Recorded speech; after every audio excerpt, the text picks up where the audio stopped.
Aiden Ross rants on Hasan Abi after Hasan made fun of Aiden's political takes and couldn't pronounce Palestine correctly.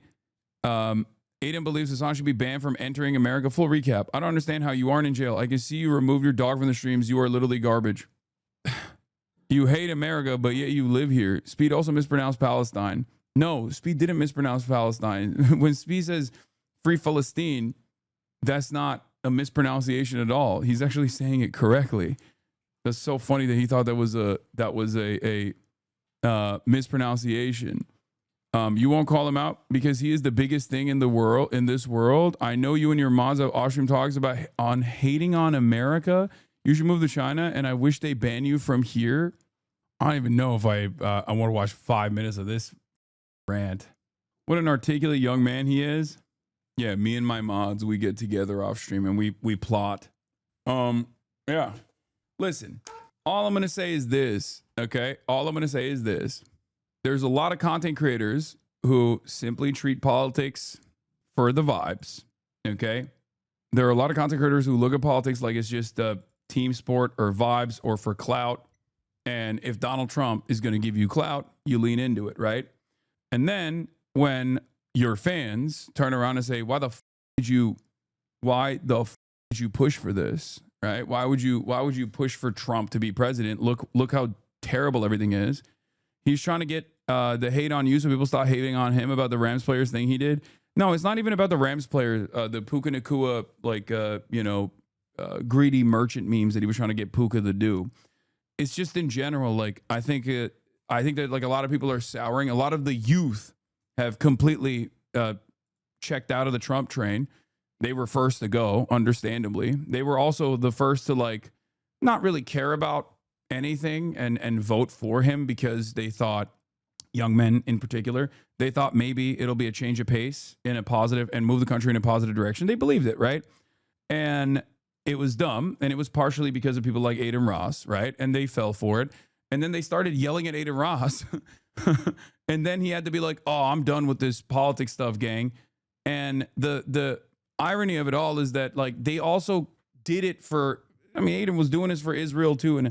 And I even said, like, there is probably a little bit more, like, I'm more understanding of someone like Aiden Ross being pro-Israel first and foremost, because, like, probably it's something, it's like learned behavior. It's something that he learned in his family, you know what I mean? Something that he learned in his upbringing where he was like, oh yeah, this is important. And now he's like pulling the ripcord on both Trump and Israel. But it's so crazy to me that in the process of doing so, he's still continuing to be like, you should get deported. You hate America. You should get deported. You hate America, and you hate Israel, I guess. He has to hate on Israel because he's surrounded by Nazis now. Yeah, I mean, it's not just that. I think it's also because, like, the culture has soured so much on Israel, especially over the last 2 years, that it's virtually impossible for these guys to continue defending Israel, even if that's their, personal perspective, or even if that was their opinion in the beginning. On to this loser. Let me see. He was definitely pro-Israel initially. Like, he would have a hard time. I was never pro-Israel originally, but okay. Cap. Yeah. He wasn't pro-Trump either. He wasn't pro-Israel. He wasn't pro-Trump. I mean, there are many instances. Lamau, that's how I found out he was Jewish. Yeah, when Trump was like, you're Jewish, right? You like Israel, don't you? Like your people. And Aiden was like, yeah, on God, I'll f with Israel. If you remember, like... You're talking about 2022. Before anybody was saying it, I was saying it. Speed didn't even know the meaning of it, Hasan. Hasan, you are such a pussy, bro. I don't know how you're not in jail. I don't know why nobody's called PETA. I can see you don't have your dog anymore in this bed because you're a abuser, in my opinion, allegedly. You're a abuser, in my opinion, allegedly. Also, I do think it's funny that he thinks like this is the funniest aspect of this conspiracy, like Shocktober 7, Dogtober 7, is that, like, even if I was using even if I was like zapping Kaya with a shock collar, like, the government is gonna come and be like, I can't believe you're doing this. You're just a horrible human. People can say what the fuck they want to say about me, but you are a piece of shit. You're literally garbage. You are. You hate America, but yet you live here, right? It's just sad, man. When he would have conversations with like Speed, where Speed would say like "Free Palestine." Okay, so why not come at Speed for not knowing what Palestine was at the time either? He said He did. No, that's actually, if you were smart enough to understand, I was saying Speed knew what Palestine was. True, you're a piece of shit. Yeah, it's true. I like that for a lot of people, this won't be like a wake up call for them. They'll be like, Aiden Ross is so stupid. I hate Aiden Ross. And then they'll turn around and Aiden Ross will be like, oh, Hasan is a piece of shit. They'll be like, true. Oh my God, I'm agreeing with Aiden Ross. I can't believe he's right. I can't believe how right Aiden Ross is. And it's like, yeah, that should maybe be a cause for concern, you know? They'll be like, yo, I don't really fuck with this Hitler guy, but this Adolf Hitler guy, well, he really hated Stalin. So maybe he was right about that. Was he? Palestine. He didn't even know either. You're just a dick sucker. You won't do it because Speed's the biggest thing in the world. No. This is what I was talking about. Like there were many moments like this. Look, Israel. I thought it was free Palestine. The hell? Well, you know, Speed, I'm Jewish, so I'm from Israel. Really? I think you mean Speed was saying Palestine wrong.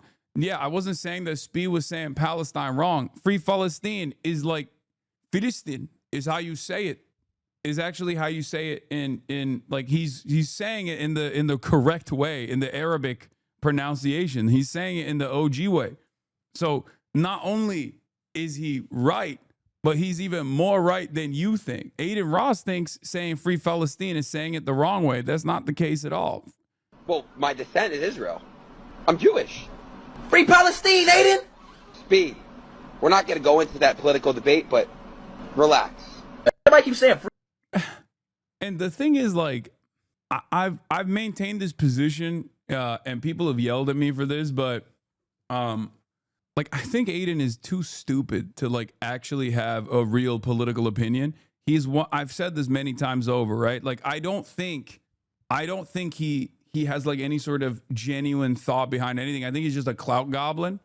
So it's not, you know, he's not doing this stuff to be like, yeah, I see a ideological commitment to fascism, and that's why I'm doing it. Like I have an ideological commitment to fascism because I think we need to build an ethno-state in Israel and build an ethno-state in America. Like that's not the case at all. He's just kind of hearing things and then repeating it like a child. But then also on top of that, he probably has certain. I mean, he has a much better way of reading the room than even the likes of, Dave Portnoy. Because the reason why I was talking about this yesterday was because Aiden Ross and Dave Portnoy were having this like private conversation. They were texting one another, and Aiden was coming across as like morally consistent. That's what I said. Like Aiden Ross was actually destroying Dave Portnoy in a private debate because he was saying that he's pro-Palestine and Dave is not, right? And it's true. If both of these guys are exactly the same, but one is pro-Palestine and the other is anti-Palestine, then yes, the pro-Palestine person is going to be correct regardless of what their reasoning is. You're a dick sucker. I got Trump on stream. You can't get nobody on stream. You suck. And you're like 10 years old. I got Trump on stream. You can't get nobody on stream. Again, clout. Why the f did Trump come on my stream? He won't acknowledge you giving him props where they're due because his commitment isn't to being right about Palestine. When it comes to you, it's strictly about hating you and farming the hate. Yes. Aiden holds the grudge from Steak. That's it. Of course, he is. He's never going to turn around and be like, Hasan was right. My bad, my mistake. Of course, all the kick streamers are always going to permanently find a way to be like, I agree with Hasan now on a lot of the stuff, but actually I still hate his ass. But with someone like Aiden Ross, like you can't even have a conversation with him. You can't be like, oh, I mean, what do you think about Zoran Mamdani, for example? He's not going to have any consistent position on Zoran Mamdani. You know what I mean? Me, bro. And you hate America, clown. And Aiden would try to be like, try to defend Israel a little bit. And that was even before October 7th. Aiden was hyping him up in the stream, and he asked him if he was pro-Israel, and he was like, yeah, of course. This Israel, you're Jewish. Are you a fan of Israel? Yeah. You got me there. So he's admitting his commitment to clout chasing has been the main agenda. Having Trump on your stream isn't the own he thinks it is. Yeah, exactly. Guys, stop mentioning all the politicians I've had on stream. That it doesn't mean anything. I'm not trying to like intellectually dismantle Adin Ross's argument here. Yes, of course I've had plenty of politicians on the stream. That's not the point. For him, he's like, who's the biggest politician? Donald Trump, right? Who's the most clouded politician? Because he's not looking at this as, remember, from his perspective, this is not about like achieving policy goals. He doesn't have a policy agenda in mind. He doesn't give a shit. He's looking at it as clout. Okay, that's it. Look how this terrorist treats his animals. If you run right now, I'll kill you. Like, I'll act. I mean, guys, this guy is not in America. He's a terrorist. Guys, why are we so... Like, he has like clips of clips on deck of me from 10 years ago. I don't even know this clip existed on the internet. And it doesn't even matter. He's just like, oh, look at him. Like, this is my dead dog, okay? This is Fish.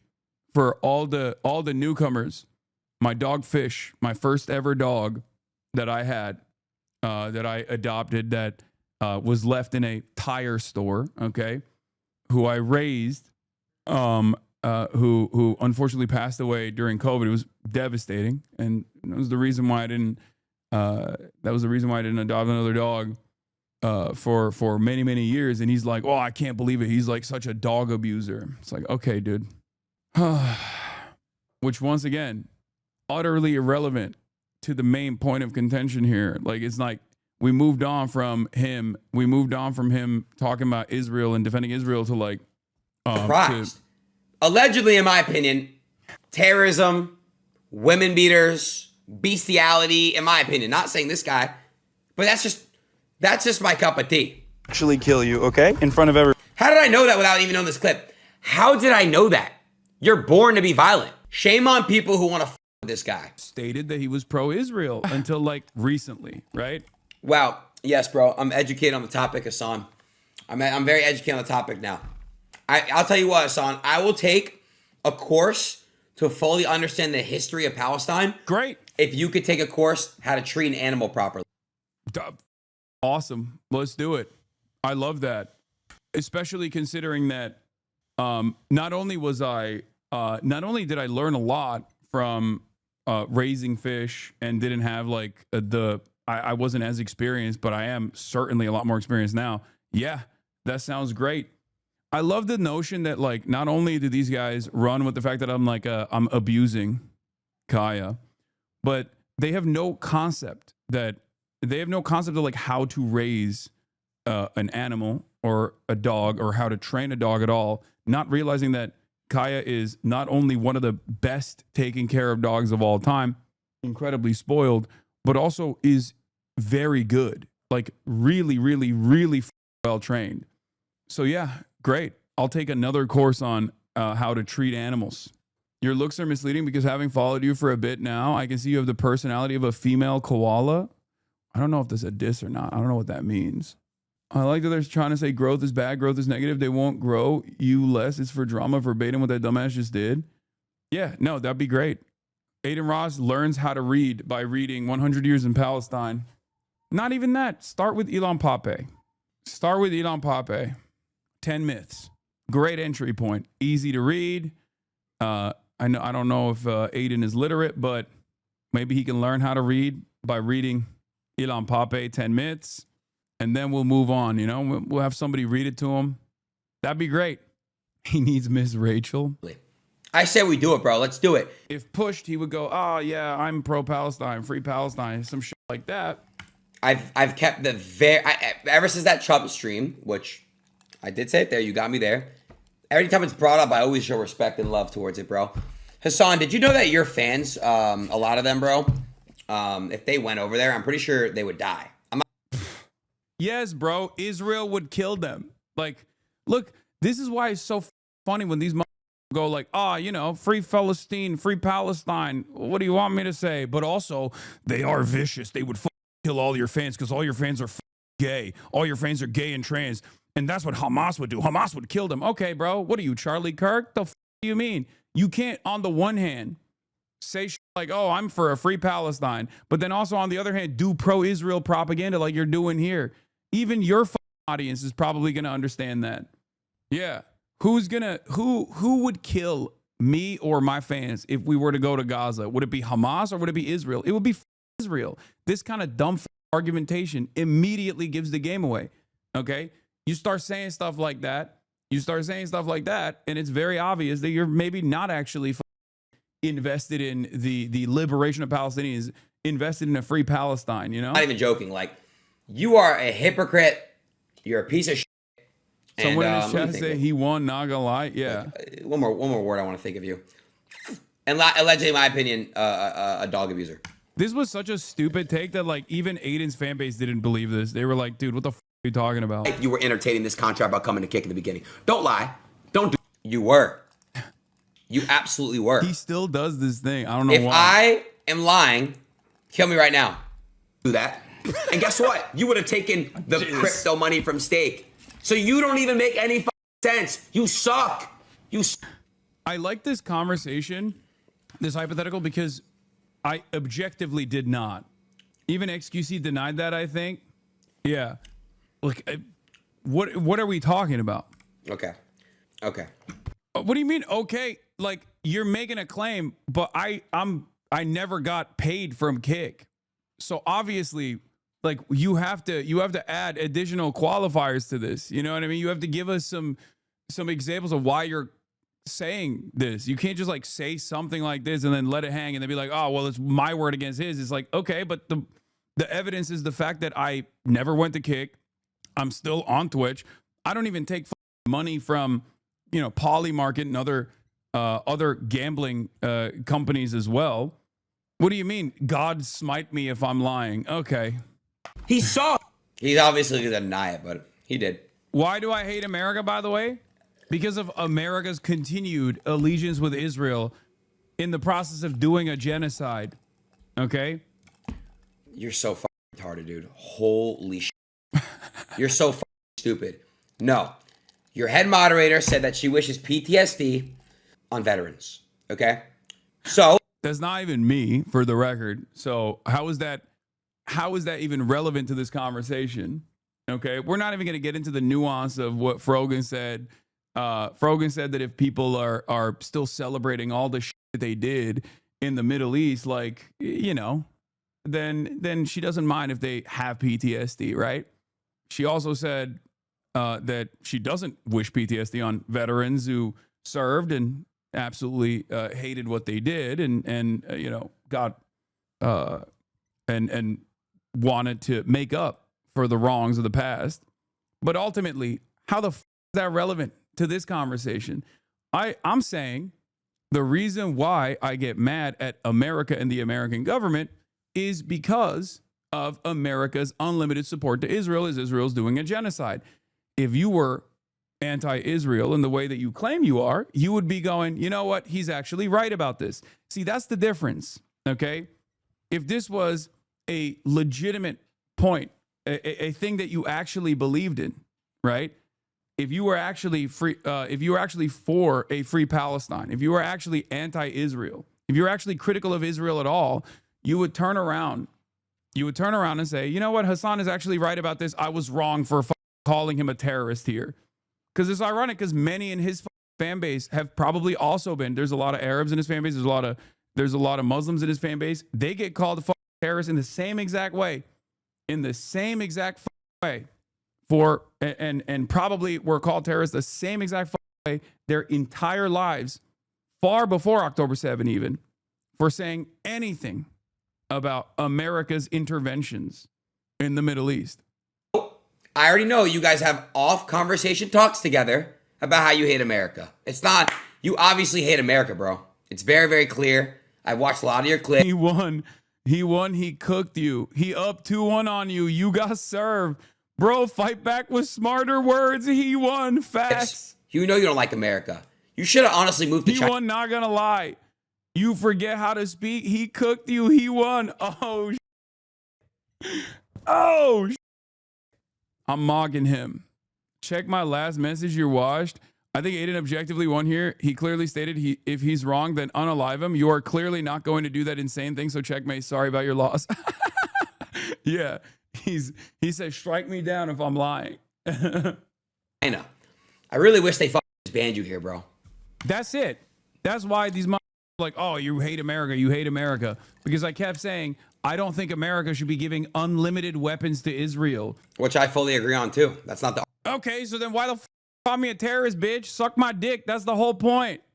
The whole point is you can't, months later, after calling me a terrorist for saying that, you can't months later turn around and be like, actually, I agree with him, but he's still a terrorist. He's still a Islamic-style terrorist. Also, guess what, dude? You can openly hate on America in America. It's called the First Amendment. It's not, the First Amendment doesn't work on things that you want to be able to say. Cooked by a Turkish communist terrorist. He cooked you. Just stop. Argument. I fully agree with you.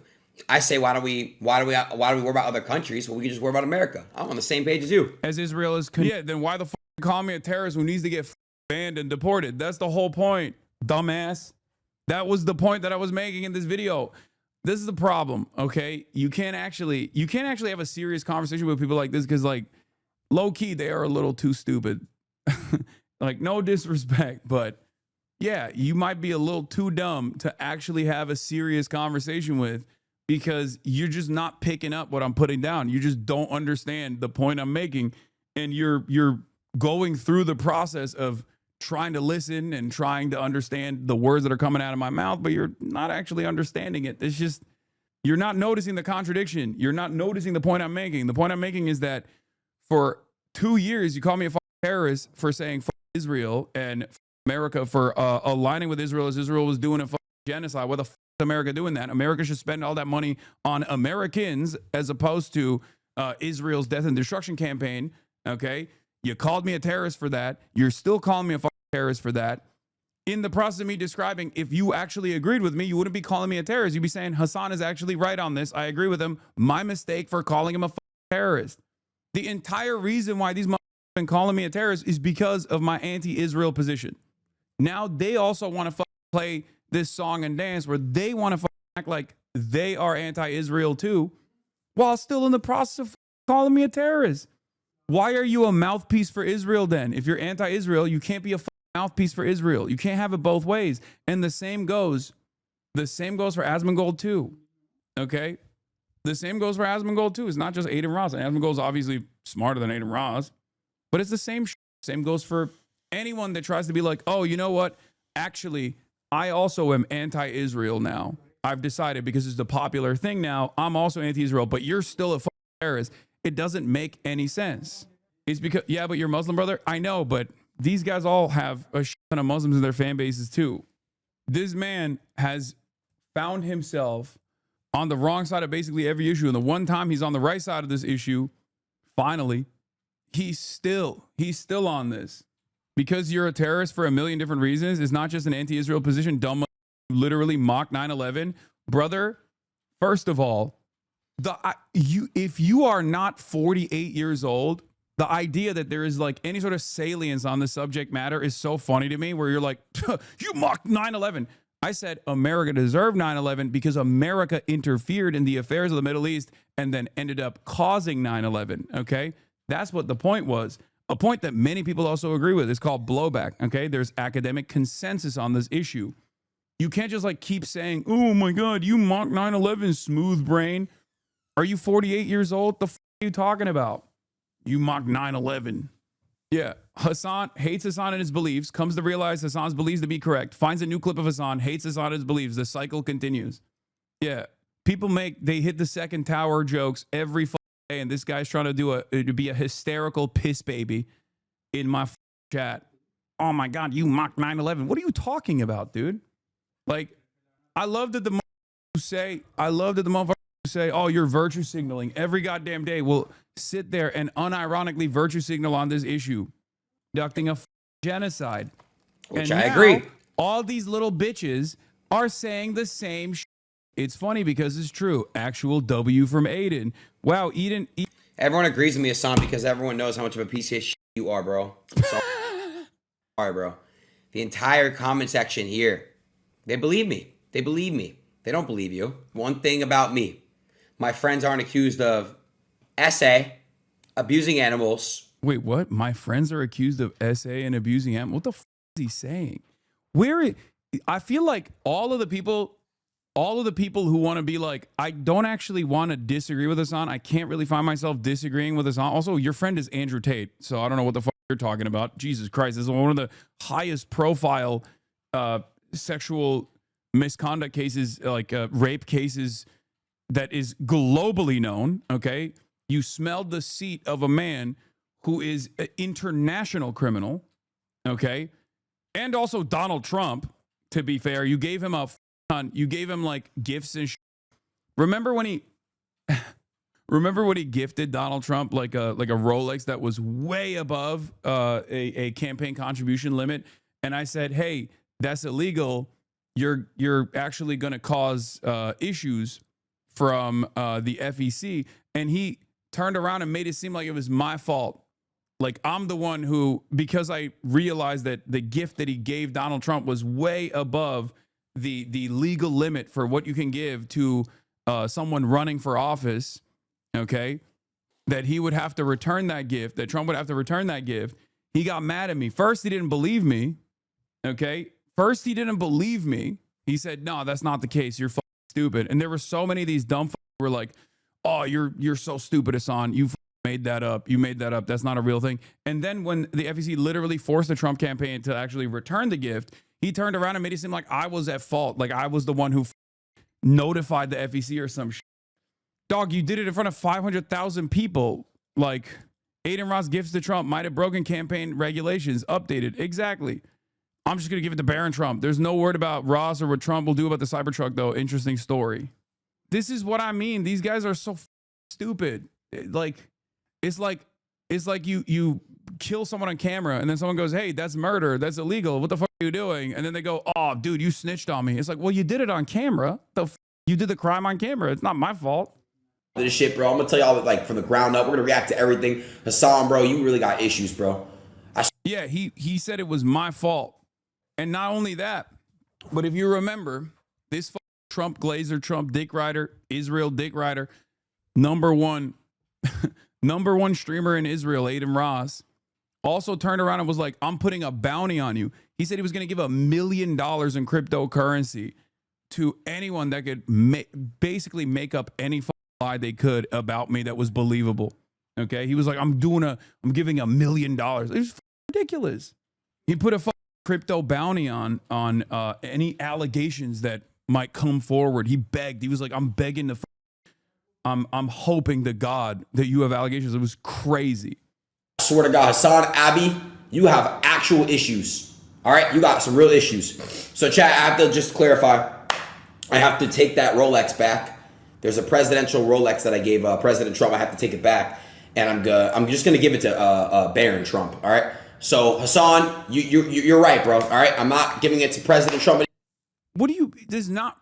Bro, literal brainworms, man. I got you a gift. Well, a couple gifts. Oh, good. That's good. That's good. I got you this gift because, look, I feel like you constantly get beat on, but you're so strong, and you just, like I said, you live for the people, and you're a hero. I wanna present to you this gift right here. Hope you like watches, Rolexes. Oh, that's a beautiful watch. Yeah. Wait, no, you can't do that. That's illegal. You like Rolex? That's like illegal. Jack Nicklaus That's and Gary illegal. Player and Arnold You can't Palmer, do that, all that. dumbass. Flag on the play. That literally is not legal. For those of you who are wondering why that's illegal, that's a FEC campaign contribution violation. An individual cannot give a person actively running for office more than the max cap. I believe at this point, $3,300. You could already see the gift. Yeah, I can. Wow. Check out this wrap and let me know your honest thoughts.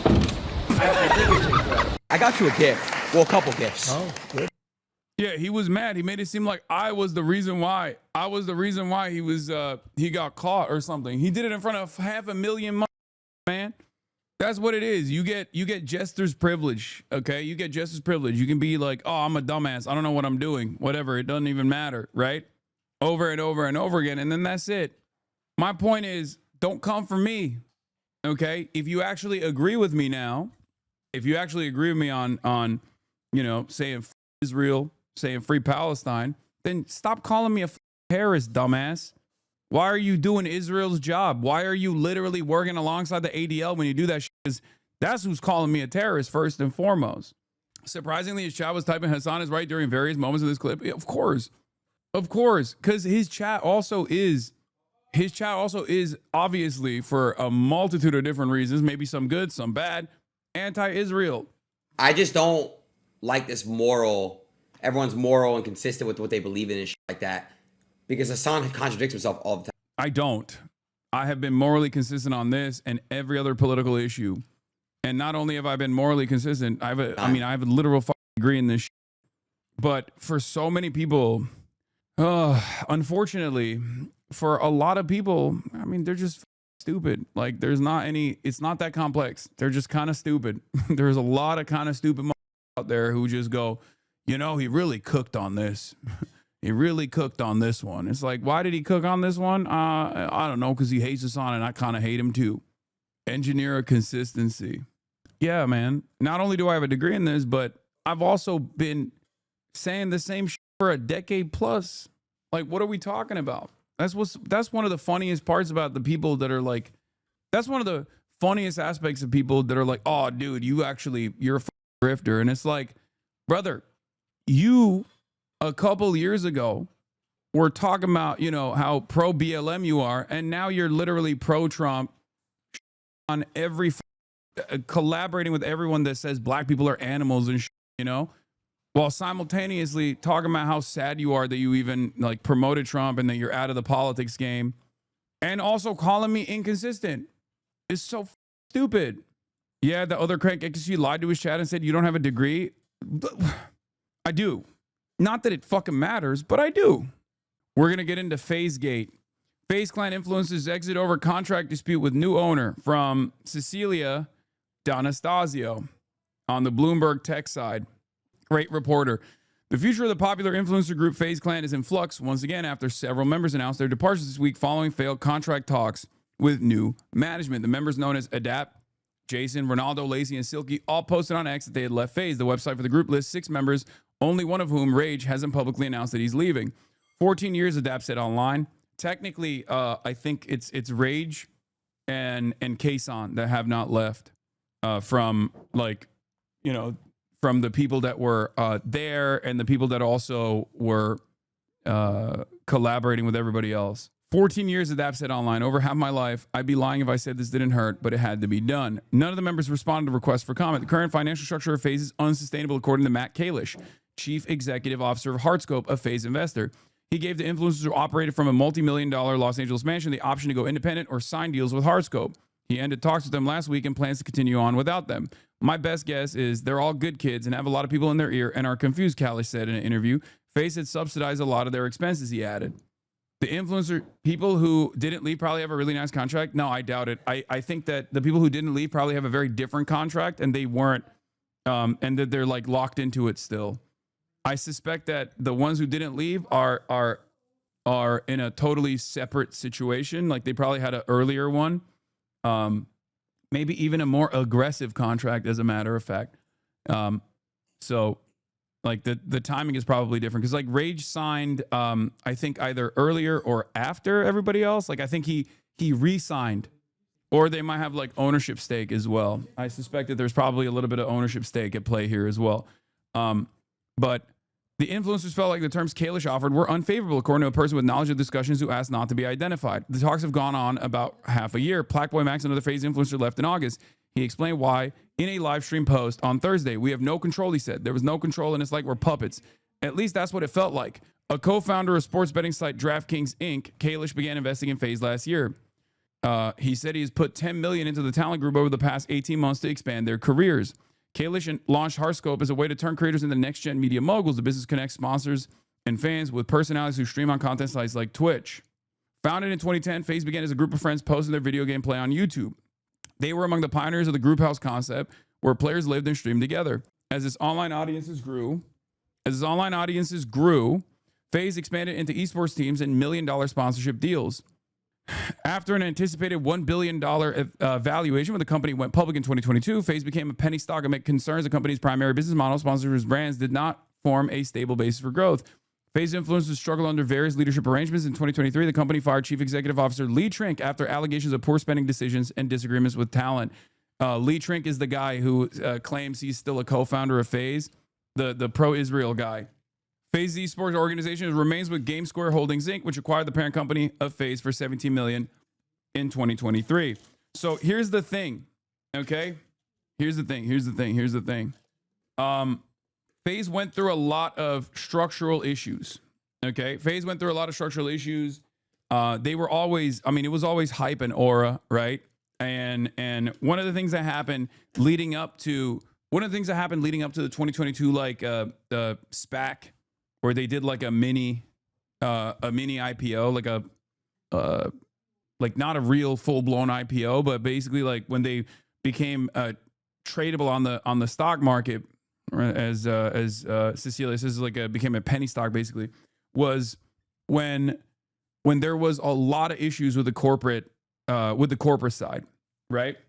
And what's really interesting about this is that, obviously the aura and hype around capital investment into media companies and even like gaming companies like this one is always going to be unsustainable, right? A SPAC is a special purpose acquisition company. It's basically like an IPO, but for a company that doesn't have the bare bones to make an IPO. It's kind of like that. I'm explaining it in a very reductive way, but here's the thing, okay? As far as like the revenue generation, that's the only thing. That's the only thing people care about on the company side, on the corporate side. They care about profits. That's the whole purpose of this, right? If your goal is to generate revenue, enough revenue that you get a return on your investment, yeah, you're gonna have shady business practices and whatnot. But because the company basically fell apart and had this like revitalization, right? SPACs tumbling down. Share companies that have gone public via SPAC lost half of their value. Obviously, it's normal. It happens all the time. But this was the 2022 SPACs graph when FaZe went public, and it basically price went from like 80 to 40, right? It got sliced in half. I'm not gonna dive further into SPACs in general, okay? But basically, the company didn't have anything to justify its price point, okay? To justify its stock prices, they weren't generating revenue, and on the corporate side, all the aura and hype only takes you so far. Another great example of this was with Vice, for example. Shane Smith is one of the OGs at duping investors, right?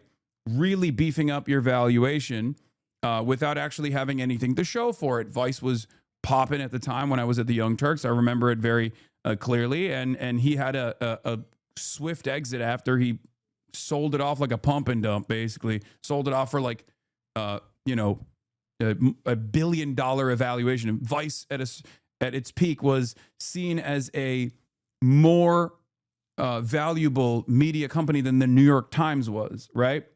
And it's happened. This kind of shit has happened many, many times over, right? So where are they at now? Vice went functionally insolvent, but they're still trying to, they still got assets, so they're still trying to work on it.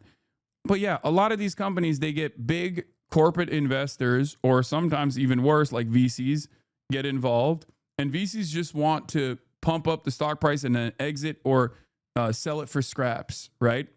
They have no investment in the product. This is just how finance capital works. There's no real investment in your output. There's no real interest in like what kind of product that you're putting out there. There's none of that. It's just about making money, moving numbers on a leaderboard. Okay, so that's just how private equity works. That's how that's how VCs work. But for a lot of you guys, you only see like the personality side of it. You only see the labor side of it. You only see the on-camera talent side of it. So you don't really think about all this background shit, right? So FaZe was in the dumps as a not only as a stock, as a asset that people were trading around in the stock market, but it also was in the dumps as far as like its clout and its aura, because there were a lot of shakeups taking place on the management side of FaZe. And then FaZe Banks came in, and I think he like tried to rebuy FaZe, right? With a bunch of other investors, including with the DraftKings owner, Kalish. And they went in and they did definitely put a lot of money into it, for sure. They did put a lot of money into it. I don't know if the numbers that they're speaking on are real, because Banks was saying he put like $40 million into it. I don't know if that's the case. That's an insane amount of money. I don't know how you are that wasteful. And Kalish is the DraftKings guy who has no reason to lie, right? He got on a call with Ludwig, Aiden Ross, and Mr. Beast. Yeah, I know. I was aware of it at the time as well. I was, not as involved as those guys were, but I was aware that this was like a real, this was a real buyout opportunity. In any case, the new FaZe roster came out from that, and it was actually very good. And these guys were much smaller at the time, Jason, Ronaldo, Lacey, Silky. Your Rage was also already in and out at that point, so he came before them. And then Adapt had always been a FaZe content creator for 14 years. And holy shit, still talking about it? Brother, this is literally on Bloomberg News. Like, this is a newsworthy story to talk about, especially from the... like, I know you're like, oh, why are we talking about FaZe? But like, this is on Bloomberg, Calm down. This is news, okay? This is newsworthy. I know you are, I know you're above it all. You're an adult and you hate even learning about this stuff and you don't want to hear about this stuff at all. But it's an interesting story to cover. And it's also a labor dispute, okay? So they brought in this new talent, and I don't know how much money they put into it, but we're obviously going to be talking about FaZe Banks' video on this as well, because he did like a 12-minute rant on this, and there was a lot of drama. There was a lot of additional drama in the response, because Blackboy Max came out. He had left FaZe before anyone else did yesterday, and he came out and he talked about like why he had left FaZe, but obviously he has a non-disparagement clause pretty clearly, because there's certain things he can't say, but he can actually like at least allude to or point to other people that also worked in FaZe, including his assistant, who is also his cousin, that was talking about like the level of control that these guys had over everything that they were doing, and also the higher demands that they had in terms of revenue from the content creators that were generating revenue. So I think part of the problem here is that these guys put some investments in, not exactly certain as to how big those investments were, right? Because there's a lot of numbers floating around, but also, regardless of those investments, like they did not have an understanding of like what kind of revenue they were going to be able to generate off of these content creators, because FaZe as a content group puts in more investment into their content creators than like Loaded does, because Loaded is just simply an agency. Okay, to explain this to you, there are a lot of agencies, right? There's like agencies in Hollywood, for example, WME, UTA, CAA. These are the top three, the big three agencies. They have talent from every, they have talent from every different field, musicians, models, actors, and even online content creators. Okay. And what these agencies do, and I'm signed with WME for those of you who don't know, even though we don't really do too much, and they don't really do too much for me, let's be real, because I mostly just nuke all of the inbound requests coming from advertisers. But for normal people, what these guys are supposed to do is go out there and sell their talent, and they take 10% of whatever they sell. If they sell a $100,000 ad campaign, they get $10,000. Okay. And that's how it goes. Okay. That's how it goes. For managers, it's a little different. Managers don't have any sort of like legal binding to what percentage they can take from the things that they're selling. Managers can also get executive producer credits as well. Managers can even justify higher percentages. In a lot of instances, managers will also take like 20%, something along those lines. But the industry standard, at least in the beginning, was 10%. But the difference is, in this situation, it's not. In this situation, if FaZe's only revenue, like if FaZe as a company is only generating revenue off of selling the FaZe clan inventory, right? If they're only generating revenue off of like selling sponsorship deals, right? Whether it be like pepperoni Totino's, microwavable FaZe clan, pizza bagels or whatever, right? Then they're only going to get 10% or maybe a higher percentage off of those ads they're selling. But if that's not enough, if you're not generating enough revenue off of that to sustain the company, especially if you're like dumping a lot of money into this and you have a lot of people that you're paying on the FaZe clan organization side, right? Whether it be the investors that are demanding higher returns or whether it be the actual background staff that works to make the organization operate in some capacity, right? Then the 10% that they're getting off of the sponsorships that they're selling is not going to work. It's not going to keep them afloat. This is part of the reason why I think the agency structure that exists is kind of outdated. Either you have to be a completely separate agency in the same way that like Loaded is, right? And you're not going to make investments into the people that you are, actually, selling inventory on. And you're just simply going to respond to inbound requests, or you're going to go out there and get like new, you're going to go out there and get, what do you call it? You're going to go out there and get new advertisers for these content creators, or you just have to figure out a different way to generate revenue. And I suspect that for FaZe, the organization, the way that they wanted to justify the initial investment that they made into these content creators was demanding a higher percentage of the revenue that they were generating, right? Demanding a higher percentage of the revenue that they were generating on their own streams, especially. And that's when it gets tricky. I have no evidence that that was the demand, for the record, and Cecilia does not make that inference either, but it could potentially be the case, okay? And obviously, if you demand more revenue that they themselves are generating, the content creators themselves are generating, then they're going to say, nah, I'm not going to do that. Because the reality of the matter is these content creators actually don't need FaZe. FaZe needs them. Okay? And therein lies the problem. So with that information in mind, let's take a look at what Brother Banks had to say. Merry Christmas.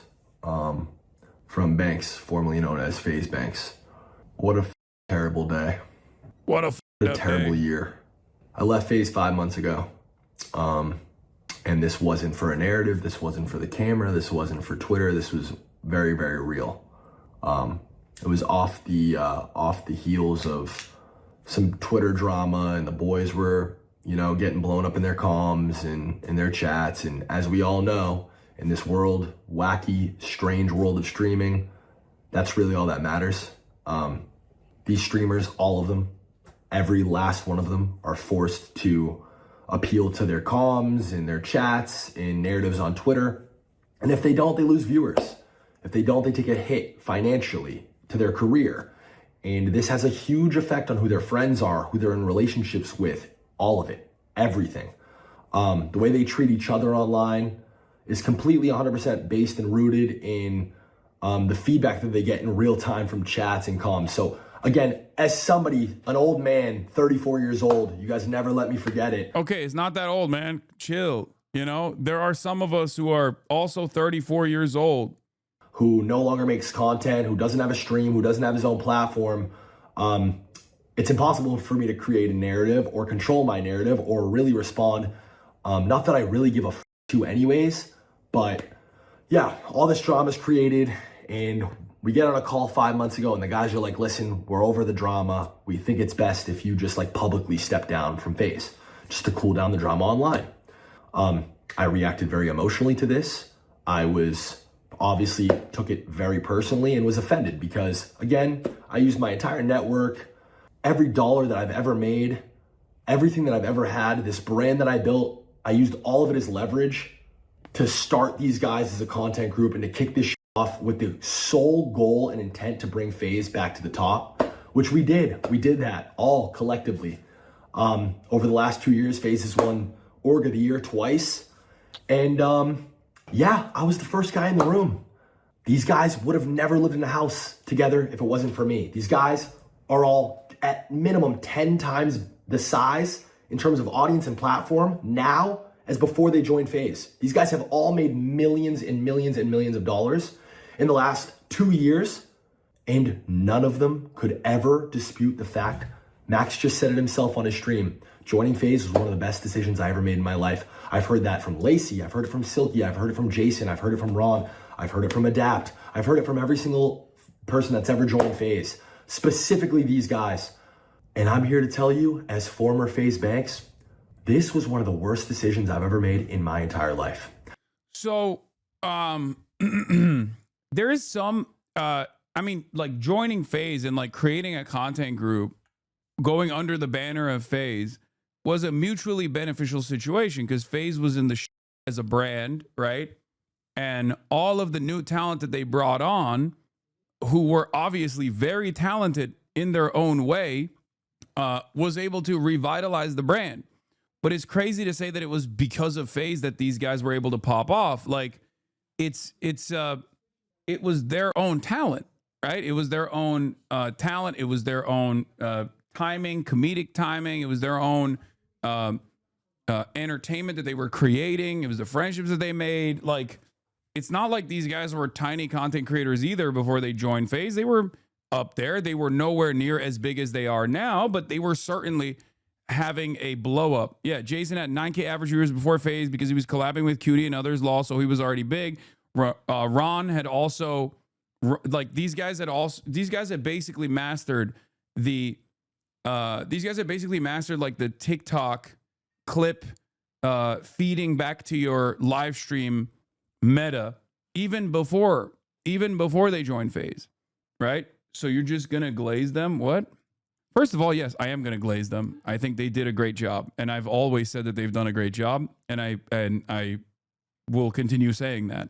So yeah, Jason averaged 3K. He met Cutie after FaZe. No, that's not true. Jason did not meet Cutie after FaZe. You're wrong. Cutie Cinderella literally had Jason the Ween on to do Feliz Navidad in her like Christmas stream 2 years ago. So no, you're just wrong. And this isn't even like lore in general. Okay, this is just things that I personally experienced with my friends and coworkers and peers. So it's kind of funny to come here and tell me this. That was before he ever got on FaZe. So in any case, you don't watch Twitch though. I don't know. I trust your information. That's true. I don't really watch Twitch. So you're not wrong about that. But I do know these people.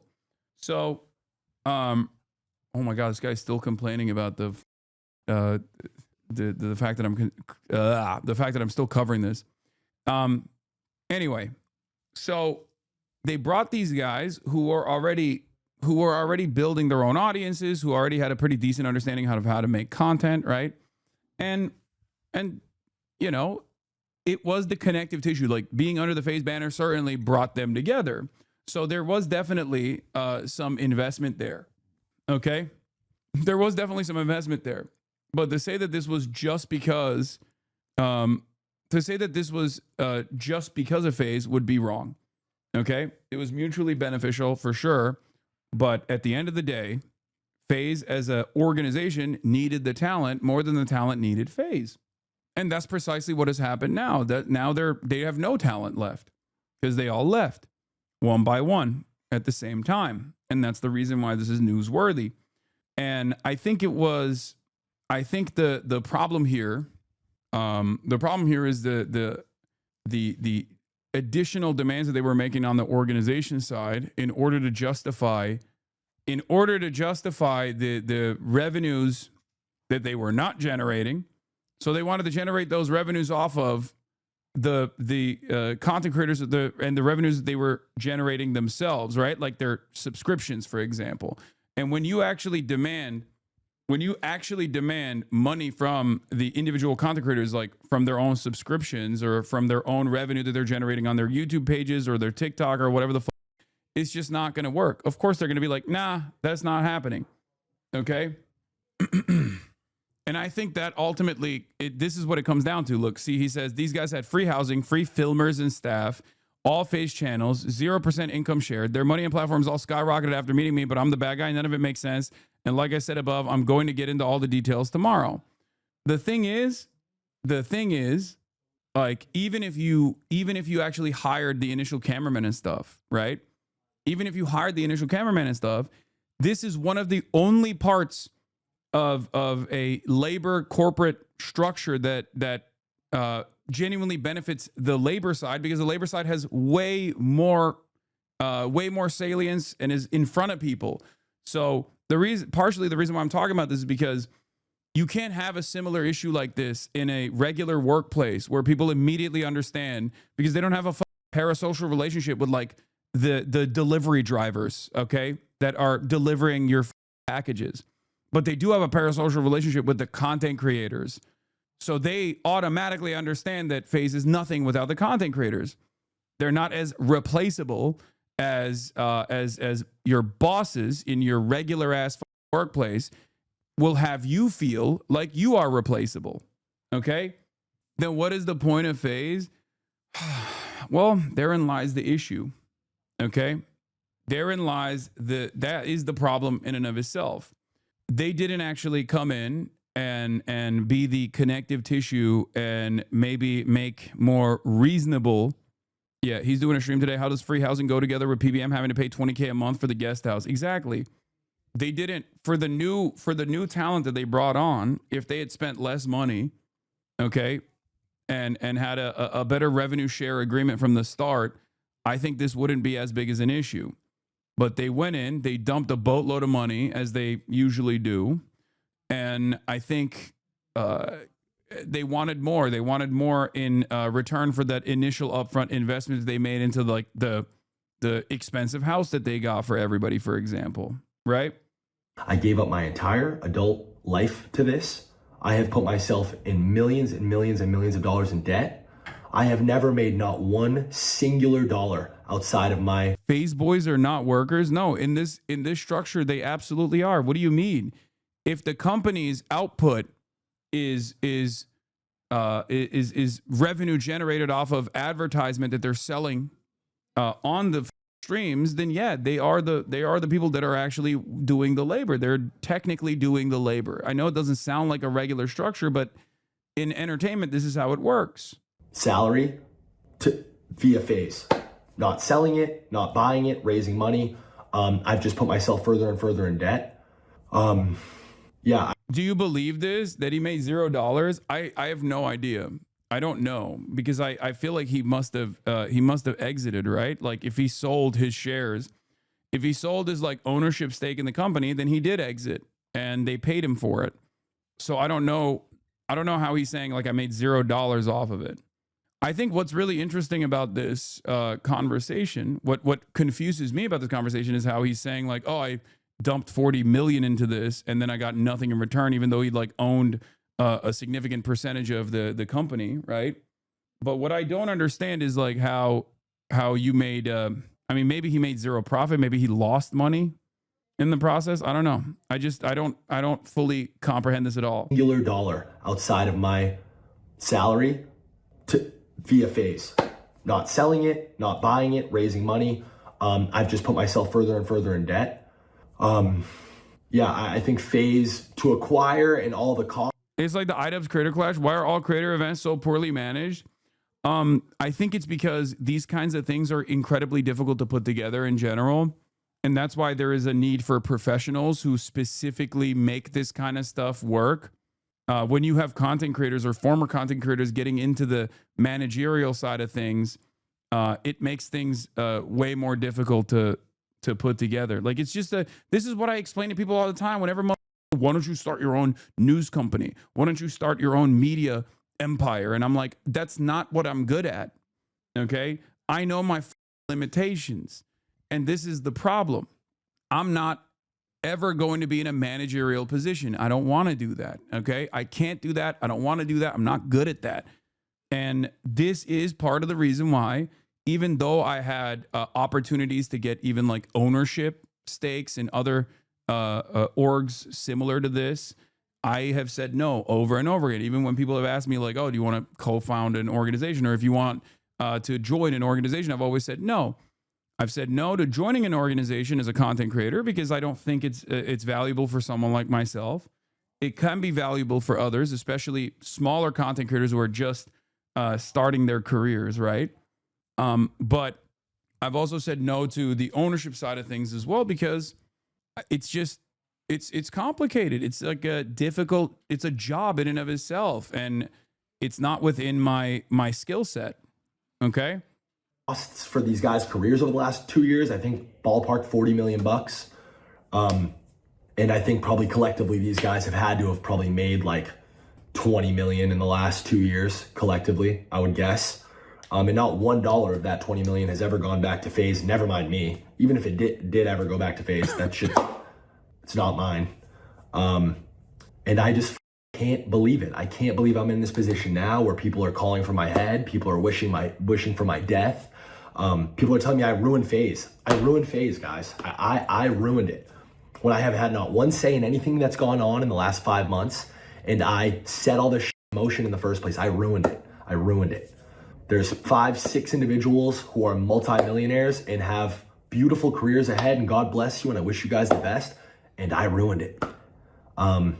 Yeah, streamers that are at the top make lots of money largely because streaming has very little overhead. Exactly. Okay, exactly. It's not like as a streamer, you can literally just strap a camera onto your PlayStation, and if you've got something unique that people want to tune into, you can literally, with this virtually zero overhead, continue to generate content. So the entry point into this industry is non-existent pretty much. It's just you need to have free time. You need to have a working internet connection. That's pretty much it. And that is precisely the reason why in terms of like the labor negotiating power here, the labor has all the leverage. Unlike any other sector, you have all the leverage.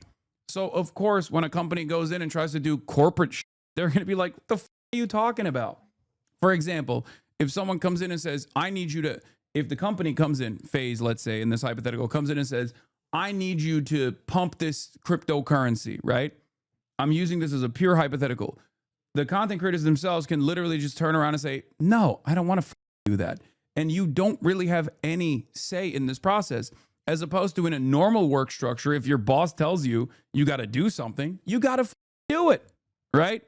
You just have to do it. There is no, you have no, especially in the absence of a labor union, you have no way of saying no to your bosses, right?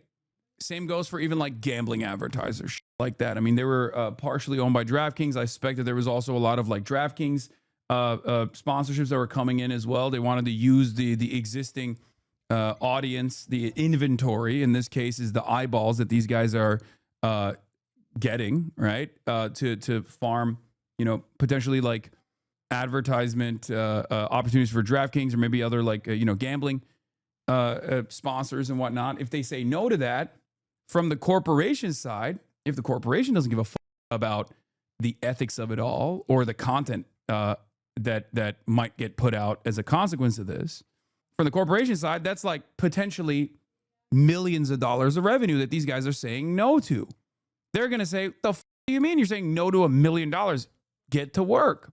But because of the structure that currently exists with where the leverage is favoring the workers in this industry as opposed to every other industry because of how low the barrier of entry is to streaming and how much the streaming is almost entirely reliant on the content creators and their attitudes and their willingness to make content or not. and the audience that they have cultivated and the parasocial relationships that they've cultivated with their own audiences, you can't really f around and demand more. Yeah. The fact of the matter is, if we went in a time machine 2 years back and I decided to never try to fix this FaZe, I'd be much better off. I'd have more money, and these kids would just be doing what they were doing before. It's hard for me to sit here and take that. It really is. And I plan on going live tomorrow or the next day at some point in the future and really kind of just laying it all out. A to Z, start to finish, the entire 15-year history of this, specifically the last 2 years, specifically the behind the scenes. Yeah, here, this is a great example. It feels like a restaurant owner complaining about paying for their waitstaff uniforms, name tags, and break room and still not getting any of their tips. Exactly. In this situation, it's like saying, hey, in this situation, it's literally telling the waitstaff, like, no, you got to give me more, a higher percentage of the tips that you're making, because we're just not, we're on the verge of insolvency. We're about to go bankrupt. Bank sounds like a restaurant owner complaining about paying their waitresses uniforms, work shoes, and break room, and is sour that he's not getting any of their tips. Exactly. In this situation, that is a pretty solid analogy. The difference, however, is that unfortunately under capitalism, your worth to your bosses when they are putting a contract together, especially in the absence of unions, is measured on your replaceability, right? So when times are tough, brother, I love you, but you can't say streaming isn't the same as other workplaces and use comparisons to it. No, oh my God. As far as output goes, they are the ones who are creating the value, okay? The streamers in this situation would be the workers. The corporation in this situation would be FaZe, okay? God damn. I'm looking at it from a pure labor structure, okay? Labor versus capital, especially because this is obviously something that a lot of people are tuning into, is something that a lot of people are invested in, okay? A lot of young people are invested in this story. So I'm trying to explain I'm trying to explain how labor works in the adult world by using an example that a lot of kids are actually tuning into, okay? A lot of kids have a lot of investment in. Sorry, House, that doesn't apply to you. Streamers don't produce anything. I'm going to produce something, and it's going to shock the world if you keep talking like this in my chat. In any case, brother, I love you, but don't apply Marxism to streaming. Oh, my God. Every time we have a conversation about players' contracts with players' unions in the NFL or players' unions in the NBA, everybody goes, I don't understand. Socialism is about being poor. These guys are really rich. So obviously, how can you apply a proletarian versus capital perspective for basketball players? They make a lot of money. Like, you unironically end up doing the same thing that dumbass, stupid, reactionary right-wingers do, okay? If there's a guy making $1 million, there's someone who owns that person who's making $1 billion, okay? Stop getting caught up in the aesthetics of the conversation. Oh my Lord. It's the same principle behind like why unions are necessary in SAG-AFTRA, okay? You're not doing praxis by being an annoying dumb goddamn chat. Stop. A lot of you are so invested in the dumbest right-wing anti-communist, anti-socialist ideological forms of labor. Okay, you just look at it simply as like, oh no, if you work in the coal mines, that's a real job. If you're gay and you work at Starbucks, that's not a real wage laborer. Okay, shut up. There is no there is no upper limit to wage labor. It doesn't work that way. Okay. There is no like, oh, when you make over a certain amount of money in your contract as a wage laborer, you're no longer a wage laborer. It doesn't work that way. Okay. You're still, if your work is making someone else money, you're still a wage laborer. It's pretty basic. Okay.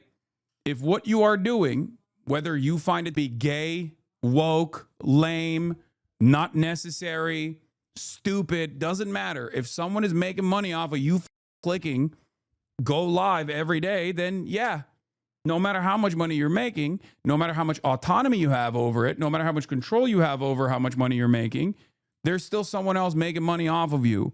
And at which point you are still engaging in a wage labor. Okay? Like they are legit in this story, they are the ones who are engaging in the labor. Okay? How much money they make or even how much autonomy they have in this process is irrelevant. And that is precisely the reason why I'm covering it. Okay? And there are obviously people who are working under these people as well. So in a way, they are small business owners, owned and operated by the person. Okay? But there are still people that they hire in the process. And I think initially, FaZe was the one who had hired all of the people that were working on the background. And because of that upfront investment, they wanted more. They were like, because of this upfront investment, that we made with like the camera people and like the editors and, you know, people that were pumping, the social media managers and all this stuff, that all played a big role in you guys blowing the up. And now you have to pay us back. Okay. You know, the assistants, the managers and whatnot. All right, let's keep going. And the dynamic between all the kids in the back end, because I just watched some clips from this Black Boy Max stream where he's playing a laugh track over my tweet, and it's like, Max, I know we. This was what like pissed him off a lot. He didn't even like read the tweet, but the tweet was, I have nothing to do with what's going on in FaZe Clan right now. I left 4 months ago and I moved on with my life. Unfortunate to see.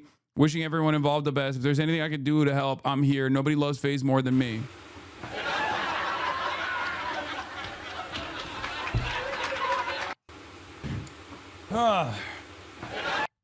Yeah, streamers don't produce anything of value while watching a streamer and being so involved. You have to chirp and chat. What idiots people are. I know.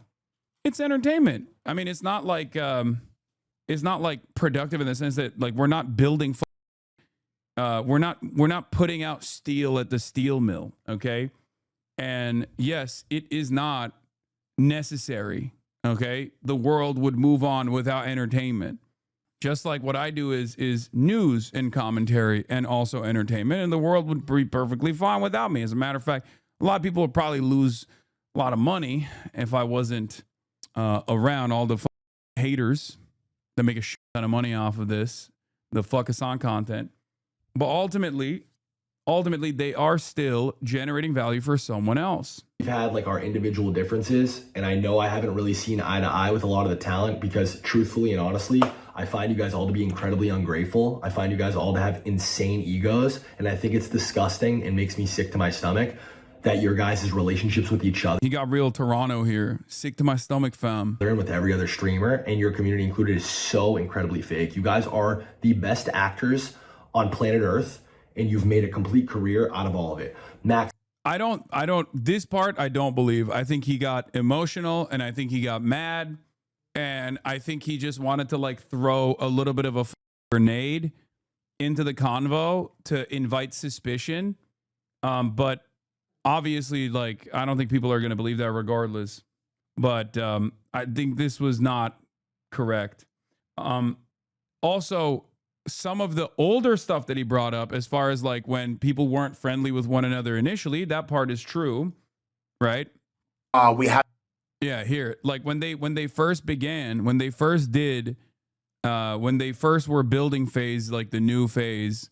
Can somebody find the clip of Max saying that he used to think of Ron and Lacey were cringe before he joined, but now they're friends? To make this house work, Jason, Ron, and Lacey got to live here too. Case I was saying this, I'm like, I was like.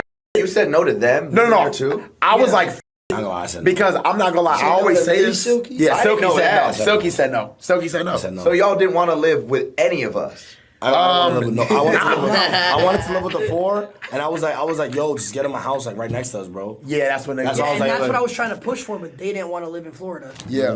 So look. Now Ron, I always knew you, and Jason, I always knew you. So Lacey, I was just like. I wasn't fond of Lacey at first because I thought it was just some annoying white fat kid who ordered McDonald's. Those are the clips I seen. So I was like, what the f***? But they were saying no. In my honest opinion, the best comparison is actors seems to have very similar dynamics, although with more powerful organizations. No. Yes and no. Yes, because like obviously the talent drives box office numbers, or at least used to back in the day. But no, because he said fat kid, chatters. Not, he didn't say the slur you think he said. Okay? But the thing that's different is that you can't really make a whole ass movie. You can't really make a whole ass movie with just actors. Okay? Whereas you can actually make like the replaceability factor with the low barrier of entry into making the same exact content that you're making in the realm of Twitch streaming, in the realm of streaming on the internet, makes it much more difficult to control. If anything, the industry that's actually very good at offering a lot of value to young talent and trapping them in the worst contracts is music. If you want to actually compare it, because like you can be a musician on your own, okay? But because the record labels basically own everything and make it virtually impossible for any musician to be independent, they can be as abusive as they want to. And their contracts are, if you guys know anything about record labels, they are the most abusive contracts out there, okay? Music probably is the most similar comparison to Twitch streaming in that regard, where musicians have deep parasocial relationships they cultivate with their fan bases. It's a very personal relationship that a lot of people have with their favorite musicians.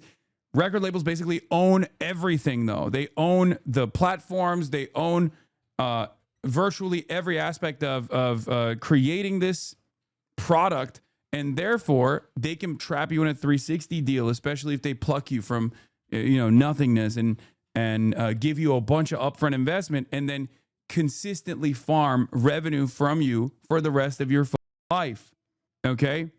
That's how it works. Technically, you could literally be a musician on your own. All you need is all you need is your voice. All you need is your personality. All you need is your skills in writing a song. All you need is maybe, an understanding of how to produce music. But while that in and of itself, especially with how all of these tools are now readily available to you in terms of like production and stuff like that, there is, as long as you have, recording equipment, all this stuff, you could technically try and be a musician on your own, but it's much more difficult. Okay. Although DIY is more accessible than ever, they basically own every aspect of getting you on charts, and putting you up with like the best producers and crafting a narrative, crafting a marketing campaign, putting you in venues and stuff like that. And that's the reason why they can still continuously justify these hyper exploitative contracts on musicians, right? In the streaming space, they don't actually have this level of control, and therefore they can't do this level of exploitation to streamers in general. Okay? That's it.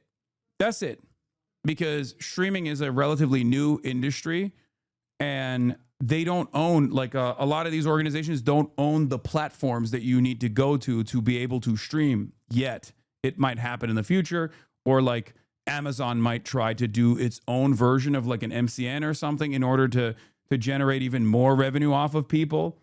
And at that point, it would be quite difficult for a lot of newcomers to survive in that realm without having to join BeastTube or, FaZe Amazon or whatever the right?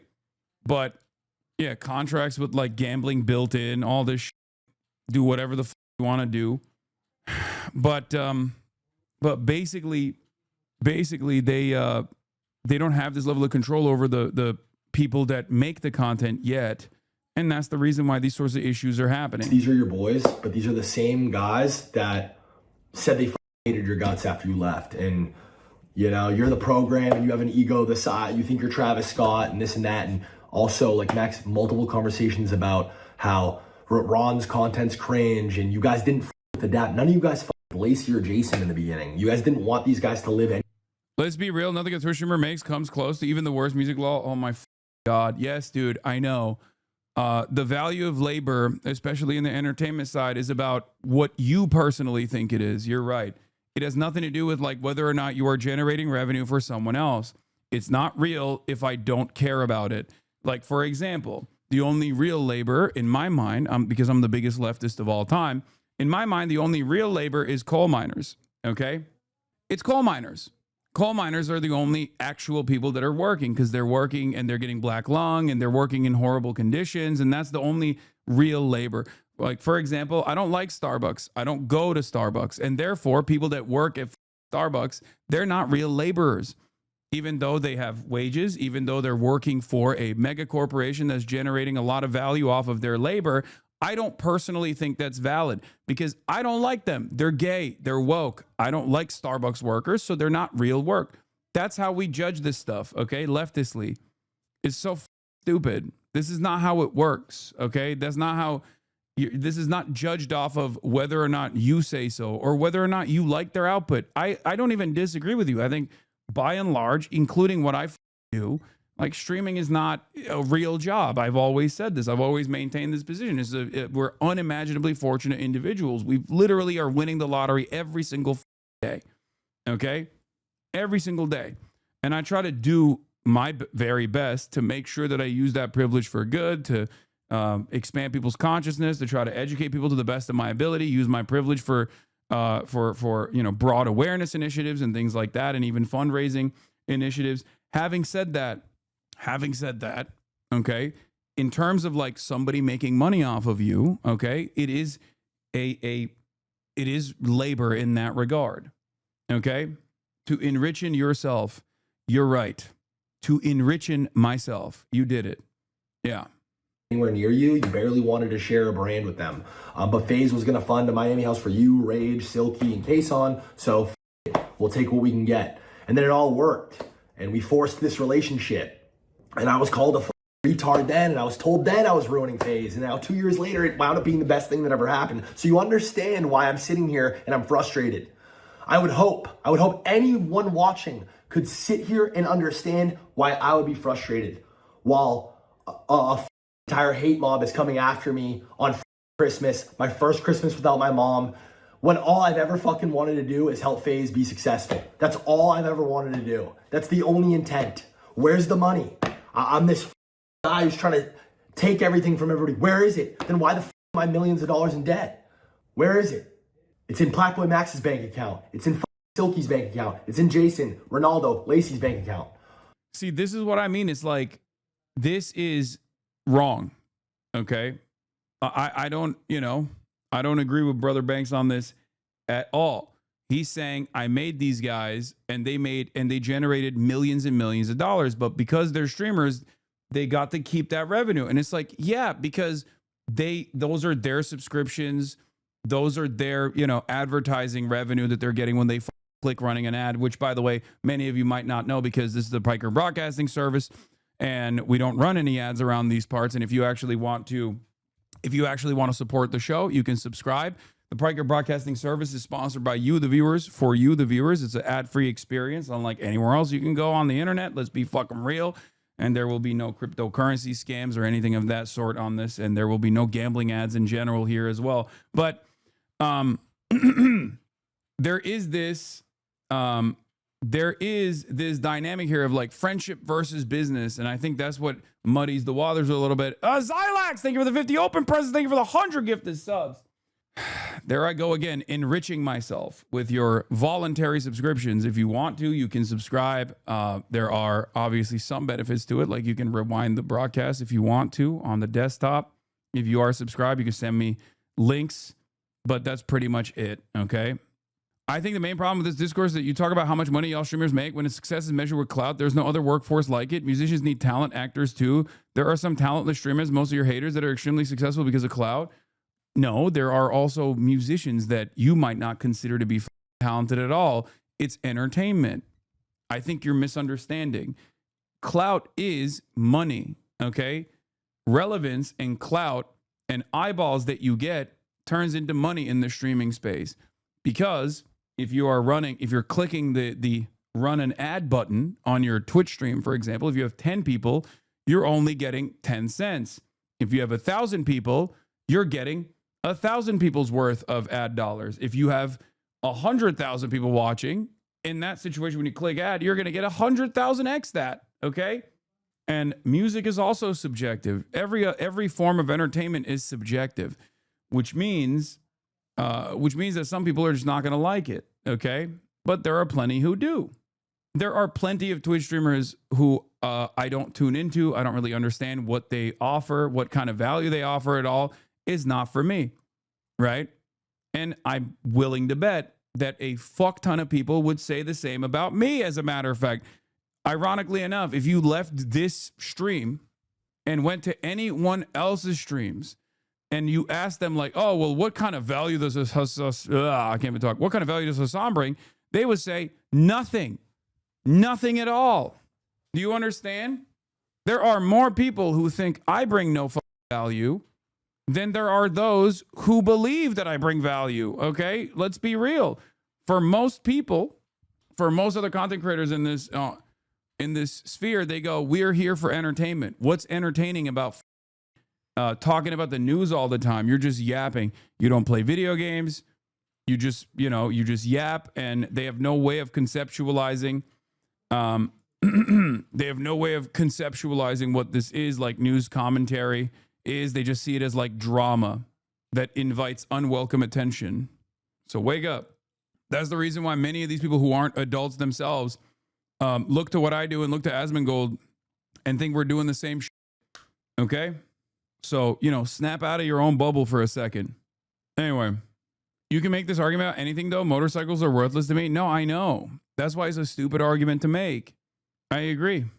Was it Engels who said that human hands and its relationship to any material that generates commodity traded for currency is labor, no matter how small? Why are chatters like this?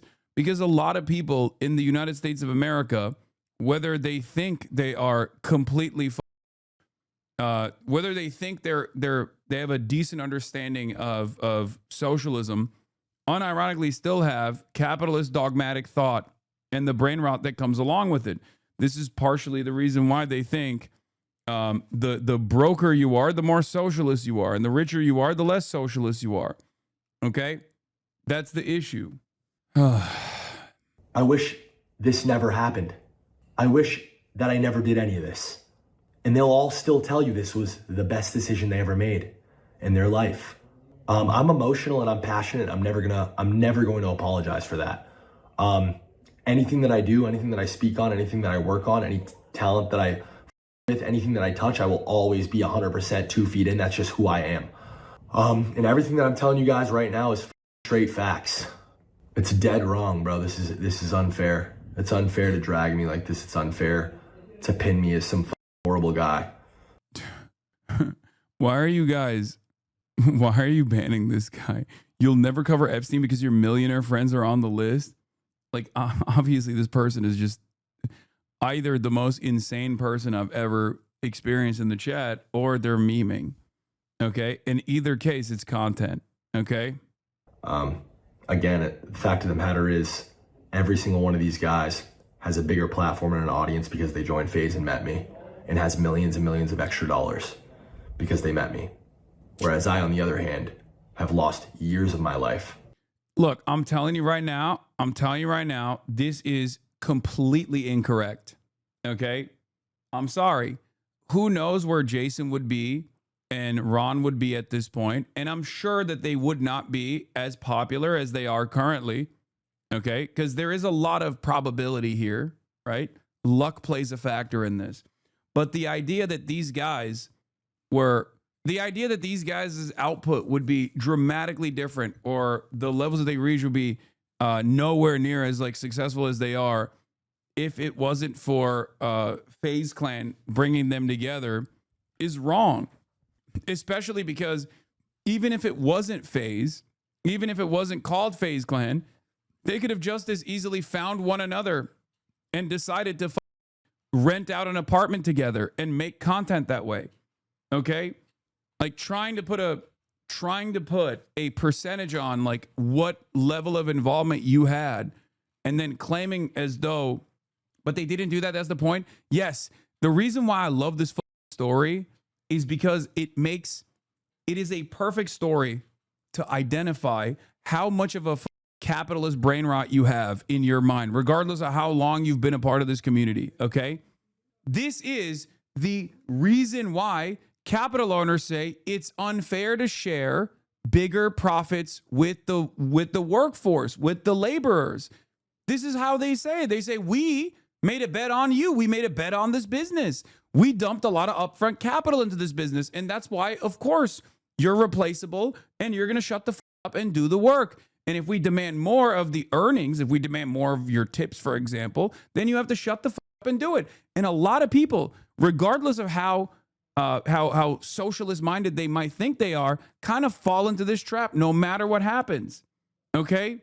That's the and by the way, chatter, I'm not like trying to dunk on you at all. Okay? I need you to understand. I'm not trying to dunk on you at all. Everybody does this because that is how hegemonic and overpowering capitalism is, where it is seen as a necessary part of our lives, our existence. Okay? But why isn't that argument valid? The reason why that argument is not valid is because, especially in the case of streaming, Jason could have been this successful or maybe even more successful, whether he was a part of FaZe or not. The notion that he had the FaZe brand associated with his name is not the reason why people tuned in. Okay? That's it. Why are you dunking on someone you're friends with? You create your own enemies, dude. First of all, I'm not even dunking on FaZe Banks, because the other side of this story where there is validity is that they did actually bring all these people together. Okay? They did. They brought these people together. They paid for a house. They didn't, at least until like recently, demand anything in exchange for that, as far as I understand. I don't know how truthful this side of the story is, right? Because obviously, if that was the case, and if these demands that FaZe as the organization was making was reasonable, then I don't think Adapt would have left, right? But what I take issue with is, I'm a Twitch streamer, and as a streamer, when I see other people say, "Oh, we made you. I made you. This company made you." That's not correct. Okay? That's not correct at all. Because especially when it comes to streaming, right? It's such a personal relationship that you have with your audience that it's just silly to make that argument. You either have something or you don't, right? Like, we jokingly say this stuff, but like Cutie, one could make an argument that Cutie had more of a profound role, played a more profound role in Jason's development as a content creator than even FaZe did, right? Because in different parts of your career, going from like 100 viewers to 1,000 viewers is a big leap. Going from 0 viewers to 15 is the biggest leap, right? It's a major leap. But even then, that's still a stretch, right? No, that's a stretch. Exactly, it is, because nobody technically makes you. It's who you are. It's who you are and what you want to accomplish that plays a role in your content. It's that simple. Okay? So they're all quitting FaZe because they did avaricious corporate stuff. I missed the important part of the segment. Yes.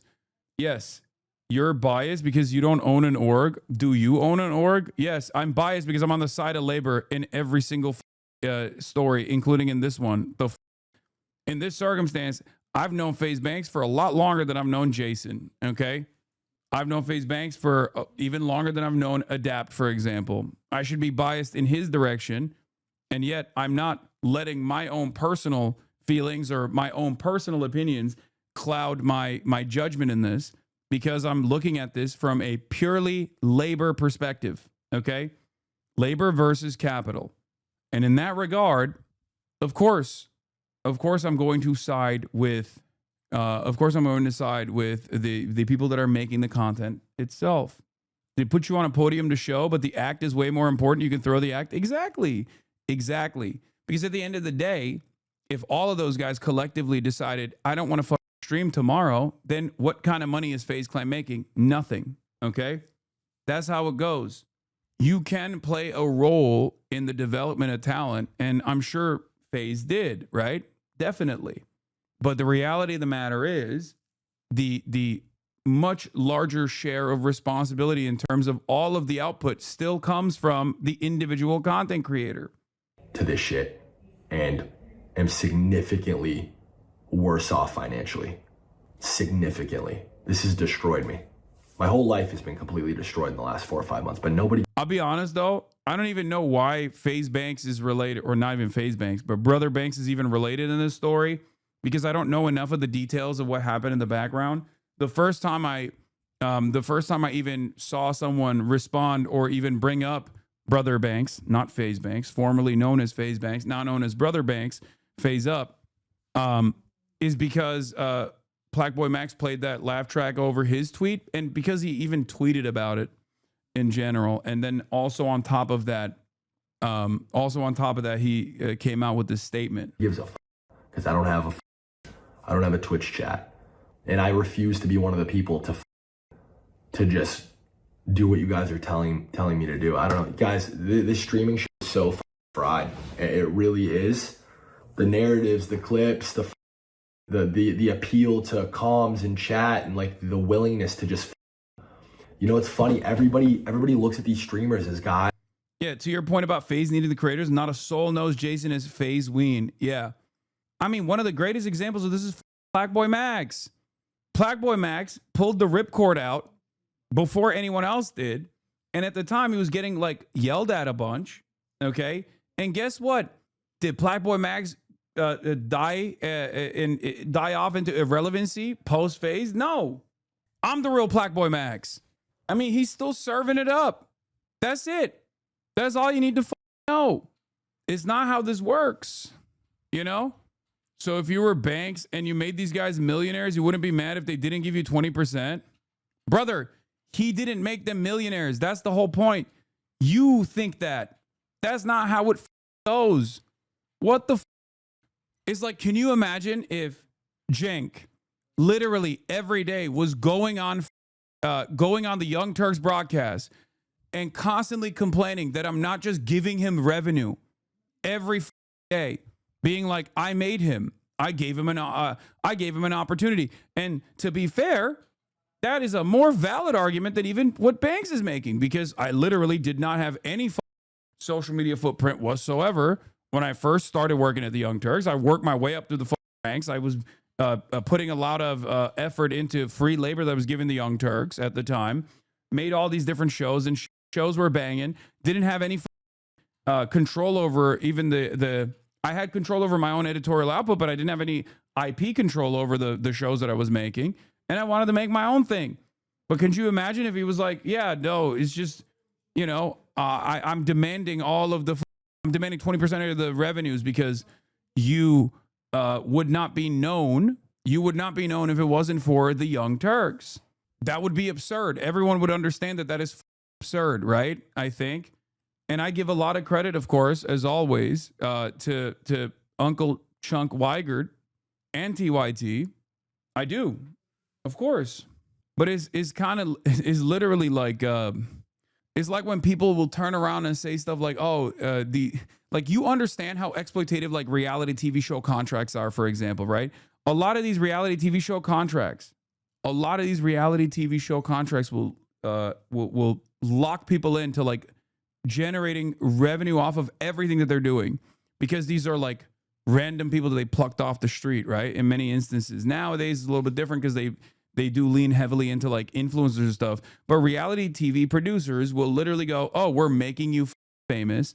And in the aftermath, even after you leave this reality TV show as a contestant, even if you lose, we are going to take money off of your earnings, or your endorsements, your sponsorships. We're going to take a percentage off of that because we made you. That's ridiculous. Most people understand that's a ridiculous way to operate. Okay? It's crazy. It's crazy how many people, even in this community, don't understand the pro-capitalist argument that they're leaning into in this situation. Partially because streaming is like is worthless, and people see it understandably as like people with immense privilege that don't really do anything. People who just click start streaming in the beginning of the day, and every single person would rather substitute places with someone like myself, regardless of the dark side of streaming or whatever, you know, because everyone else is climbing Mount Dick Suck every day, and it's a much more treacherous climb than the privileged lifestyles that streamers have. It's true. It's true. More accurately, it'd be if you got mad at that Will Hasan aren't giving you 20% of their stream revenue for having a podcast with you is just absurd. No disrespect to Brother Banks. I see why he's upset, but gotta call a spade a spade. Exactly. And it also doesn't make any sense. And it also doesn't really make a lot of sense because, like, do you demand 20% from Kaya for making her famous? Yeah, all the time. I know you say it's objective, but streaming truly isn't meritocratic because there's lots of morons out there. Like, Nazis are out there making millions under the same model, and something about that just feels icky, but I guess not really a solution. I mean, if that's the market demand, if we're looking at it purely as a mode of entertainment, if that's the market demand, then they are fulfilling a market demand. That is it. You know, it's still work. I don't agree with it, and I think that kind of work shouldn't even exist, but it's still work in the way that we're talking about in the analysis that we're conducting here. And people who have these massive audience and have influence over millions of people and can impose their opinions and their will on millions of people, but it's not true. It's the exact opposite. The traditional influencer is dead. These kids are the most heavily influenced people on the planet. They are puppets attached to millions of.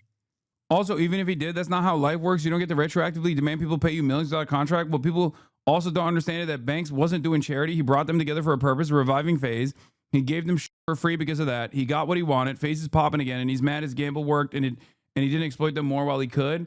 I don't even know how much of that anger is coming from Brother Banks. I genuinely thought that this was just like the corporate side demanding more return for their initial upfront investment. But yeah, in that regard, you know, putting them in front of all these other like famous people and like setting up these collaboration opportunities, the upfront investment into like renting out fat houses and all this shit. Yes, that played a role in these guys blowing the up. Okay. But at the end of the day, they were the ones who were blowing the up. They were the ones who were blowing the up. So I don't even understand how, like, if he already pulled out the ripcord and he exited, I don't even know what he's like mad about in this situation, because he already put the money in and then he pulled it out. Maybe he didn't get like everything he wanted to. I don't know.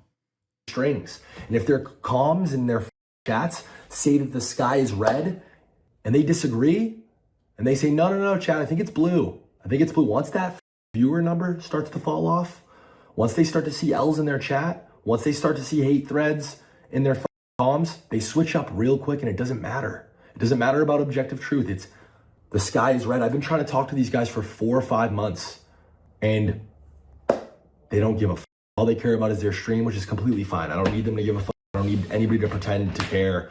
I'm done pretending to care. But if I had 100,000 viewers, if my name was Kai Cenat, they'd on my dick.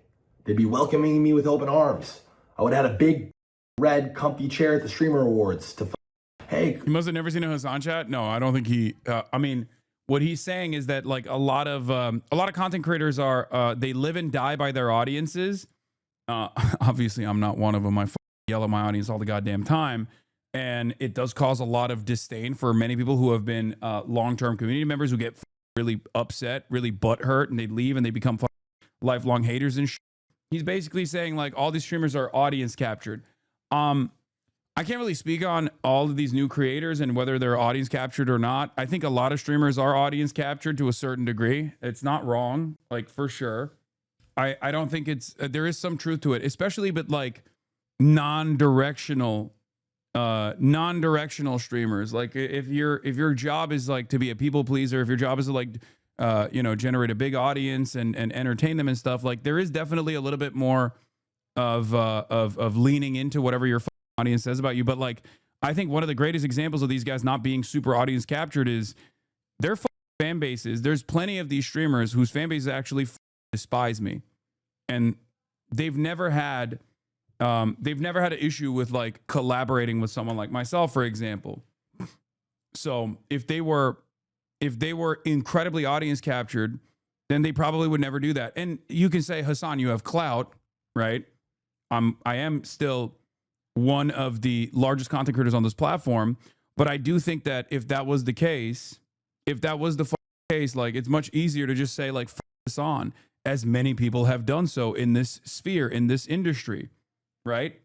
FaZe fans hates your guts law. I don't think that's even the case, but there are plenty who don't. There are plenty who just only look at TikTok and don't really have any any opinions that they have on politics, and they think I'm like, you know, some random dickhead who's always covering drama or whatever. But it doesn't matter. Ultimately, regardless of what the fan bases say, if that was the case, then Adapt and I would never collab, for example.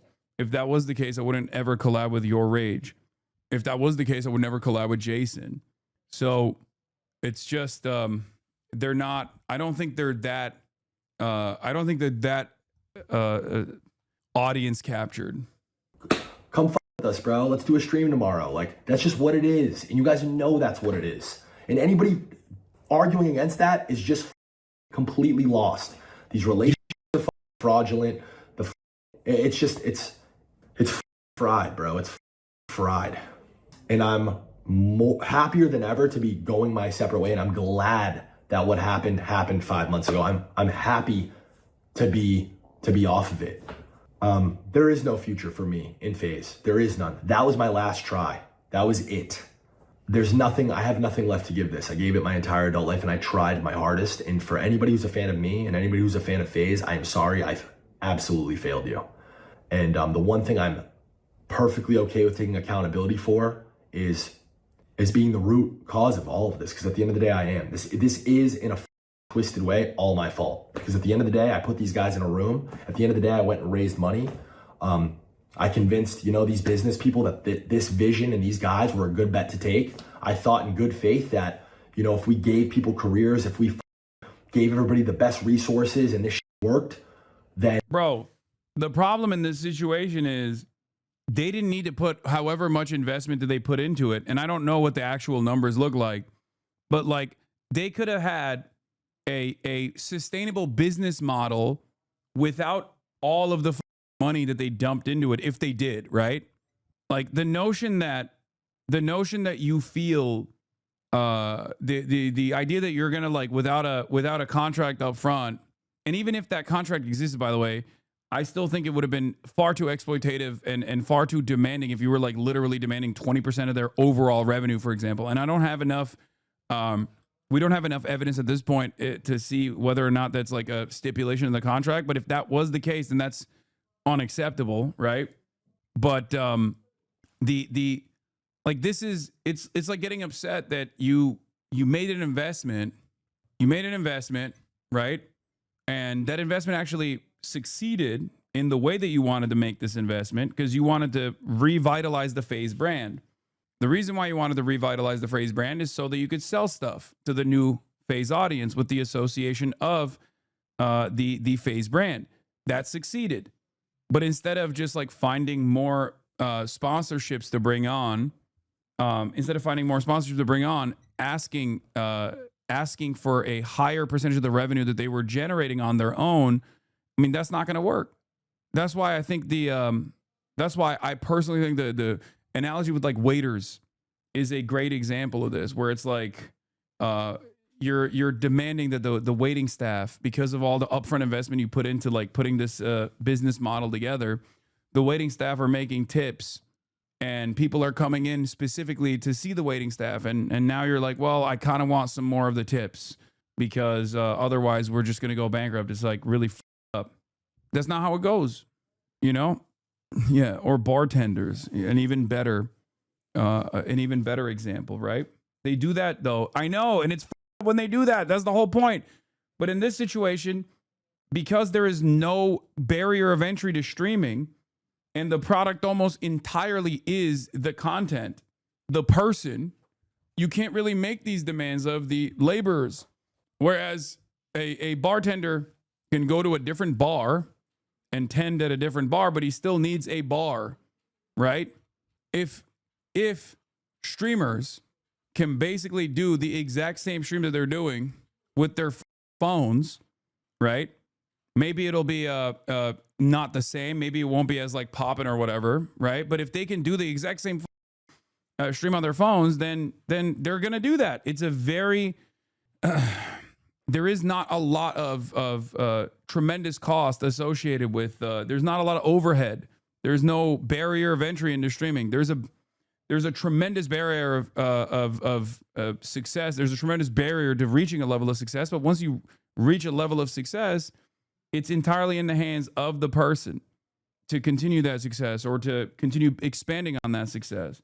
And everything else will figure itself out. And I'm so naive and retarded to have not made sure everything was better articulated and solidified and just like people were on the same page. I don't know, man. I failed miserably. It's not the first L that I'm taking in my life. It's not the first time I've failed. But yeah, I wish that, in a weird way, I do wish that I was closer to the fold the last 4 or 5 months. I don't think that this all would have happened this way. I don't know, man. I don't know. Well, unfortunately, like I said, I really don't know. Music industry isn't being run by musicians. So it's being run by accountants and lawyers. So I don't know if they'd know real music if they heard it. What they're looking for is acts that are going to make the most money for them. So you'll see all kinds of little gimmicks, so to speak. And ultimately, real music is just about a microphone and a spotlight. If you can get over like that and bring the special effects within your body, you know, then I think you're gonna have a lot longer career. What to do? I don't know what else to say. I'm gonna be live on Twitch because I have a lot to say about a lot of specific examples of things that have happened in the back end, in the background. And I'm gonna be coming correct with receipts, and I'm gonna be completely open book about everything. Everything where I went wrong, where I feel other people went wrong. Yeah. Merry Christmas, y'all. I think the better, like the best scenario here would be if this is based around friendship and vibes, then you run it in a cooperative structure. That's it. If it's based on friendship, vibes, clout, then you don't put that much investment up front. Okay. And you also start in that same way, right? Not a FaZe clan, but a FaZe guild. But that's it. When do you think the Lacey X Grand Platinum tattoo cover-up stream will be? That's so funny. Yeah, a lot of people say like the Sidemen. But then how do you rent the massive mansion? Because these guys already had money. It's not like they didn't have money. They don't rent that massive mansion, but they make a more responsible decision. But they make it together. That's how it works. How do you do you not understand that? It doesn't have to be. How much more impact does that have when you're in a massive mansion like that one? And they've moved from house to house already, and it hasn't like changed the dynamic of the content all that much. As a matter of fact, the thing that they got mad about always was the internet, the bit rate, you know? That's the difference between top-down decision-making versus a bottom-up structure where all the people that are actually playing a role in the process, in the creation of the content, are actually bringing in feedback. They have input. Okay, that's it. I don't know, man. I stopped watching them when they went from a 32-room mansion to a 29-room mansion. It just didn't feel the same no more. Yeah, I do think that a democratized structure here, where people have more input on all of these decisions, would unironically give you a much longer, would unironically create a much more sustainable operation. And that's not on some, that is not on some, socialism. It is something that I genuinely believe. DraftKings co-founder Matt Kalshi launches Heartscope, media platform designed to help scale creator brands. The team behind Heartscope was also behind FaZe Clan's award-winning 2024 relaunch. And I think this actually plays a big role in this as well. Matt Kalish, co-founder of DraftKings, is launching a new company designed to help creators scale their brands. Kalish will be the CEO of the new venture. Heartscope is designed to give independent creators access to C-suite capabilities, including help and tools around strategy, creative assets, production, social media distribution, commercialization. What they're basically doing is like trying to lock young talent into 360 deals that are hyper exploitative. They didn't get to do it with the new FaZe. They couldn't do it with the new FaZe because they didn't actually have the same level of control. But the irony is, if they do actually have this level of control over what kind of like content that you're making, it's never going to work. Yeah, Machinima back in the day is a great example. Exactly. This is an MCN structure. You can't do 360 deals and then like stunt people's growth opportunities, because like then they can't organically pop off. They can't organically make content that like it turns into a fucking job. Okay. And I think they're trying to do like a K-pop style structure around streaming as well. That's literally what they're trying to do. It's just, you know, this is capitalism. Every new growing sector, every new industry is always going to have, you know, big business coming in a predatory manner and trying to farm as much revenue as they possibly can, right? They're trying to do music industry. Democratic decision-making structures will also yield more stable production. Ain't no way he would have those nosedives in the haterade if everyone had equal. Oh, you mean H3, H3. Oh, true. The team behind Hardscope. Oh, yeah. But specifically, Hardscope aims to help creators scale their businesses. I'm telling you right now, the new meta in 2026 and onward is clippers. These guys for the past couple of years have noticed that a lot of people that hire clippers on like TikTok and everywhere else, low key, the Hasan Clips industrial complex, basically, but bass boosted and much more successful, right? Kick revolves around this meta as well.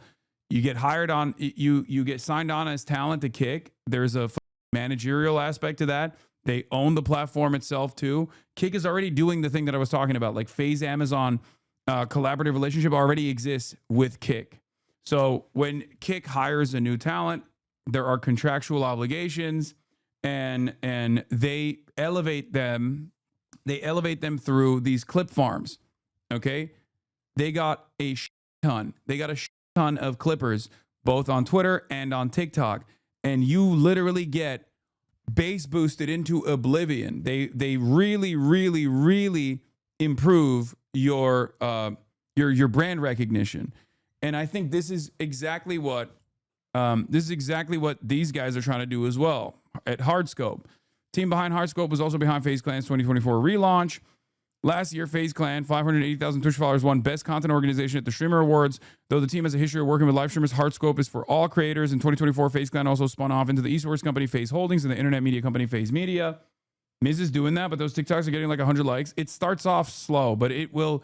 It's basically a science, guys. You can't deny it. It's undeniable. No matter how your brand might look like, the more you see it, the more you generate eyeballs and attention, either as a lolcow or either as like a cool guy.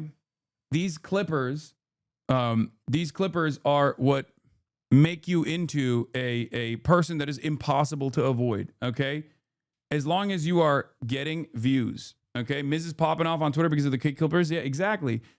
That's how it is. You get on Kick. You sign off on the managerial side as well. They flood the zone with your clips. You become impossible to avoid. And we've covered we've covered this before. Bloomberg also covered this as well. Paid armies of clippers boost internet stars like Mr. Beast. This is the new meta. Okay, this is the new meta, and that's what Hardscope I think was trying to do. Hardscope was trying to lock these guys into a contract, but they didn't do it early enough. But this was proof of their work, basically. It's science because the Clippers have hacked the algo. Exactly. Makes you wonder at what point your haters will realize they've immortalized you. Yes and no. No, because there is a reason why so many of the insane narratives that cause people to not tune into my broadcast, or at least like when they tune in with a negative attitude. It's because of the hate clip farms. You're not hate clipped at that level? I absolutely am. Are you kidding me? I mean, the same people that are getting paid to consistently pump out Kick streamers are the exact same people that have been doing that nonstop. I get hate clipped by entire governments. We're talking about Israel, dude. Yes, you need to create a new TikTok and pump 10 TikToks a day per stream. Delete the ones that don't hit 100K views after you gain great traction. That's the strat. Not take 3 days to post one clip. Yeah. No, I know. That's how it is. And I think like Jason and all of them, they did that and they blew the up off of that. Yeah. I got haters in governments. When you collide with your rage, those clip accounts were cropping you out of your own podcast. 1 million likes on TikTok can go up to $1,000 per video clip, depending on uploader's country or location. Clips feature, which is just a silly feature that came with Twitch, is now commodified and moved the conversation. If a clipper who doesn't give a shit Hasan IBC's other clips getting 200K likes, they will go on that bandwagon for easy money. Exactly. Yeah. Yeah. That's how it is. And no, the Hasan Clips Industrial Complex don't do it for free either. They generate revenue on YouTube. They make fuck ton of money. They literally pay their college. They've paid off their student loan debts and shit like that. It's real. They do it all the time. And when you say Hasan isn't very clippable, he's too verbose, that's not true either. It don't matter. It's all about vibes. It's formulaic. You can make the most boring guy look cool. They do it with Clavicular, who is so one note. It's all about the music that you put in. It's all about the sound effects you put into it. It's also the the silly framing that you add into like the edit in and of itself. Yeah. Clippers do the same with Asmon. Difference is Hasan falls for the clips. Here we go. Yes, you're right. Asmongold is actually the wokest warrior of all time. So when he actually talks about how he justifies torture on random people, we just fell for the Clippers. You're right. Of course, when Asmongold is actually responding to my clips, he is not falling for a clip bait at all. Asmongold is my number one. Asmongold is my number one hater, clip baiter in general. Go look at his short form content, Asmongold clips. Every day, there's like 2 to 3 moments off my stream that he just lies about. It's so strange that people refuse to recognize that. And they just go, no, Hasan, you're doing it to him. XQC is worse, in my opinion. I mean, yeah, they do. He was literally just watching clips from an hour ago. Of course, he does it all the time. They make a lot of money for him. This shit didn't start off overnight. That's why I always said, like, Nick Fuentes has like the positive version of what I have. All of these people have realized that, like, after years and years of being this like prominent left-wing figure that everyone can unload all of their anger and anxieties towards, there is definitely a market on focus on content. There's also a market on promoting certain kinds of content creators, whether it be Asmongold or whether it be Nick Fuentes. And all of these other people on the edges, because they don't, what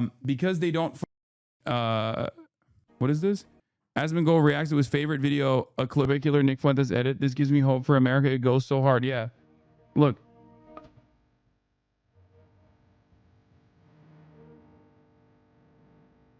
This is all the times he went and with him.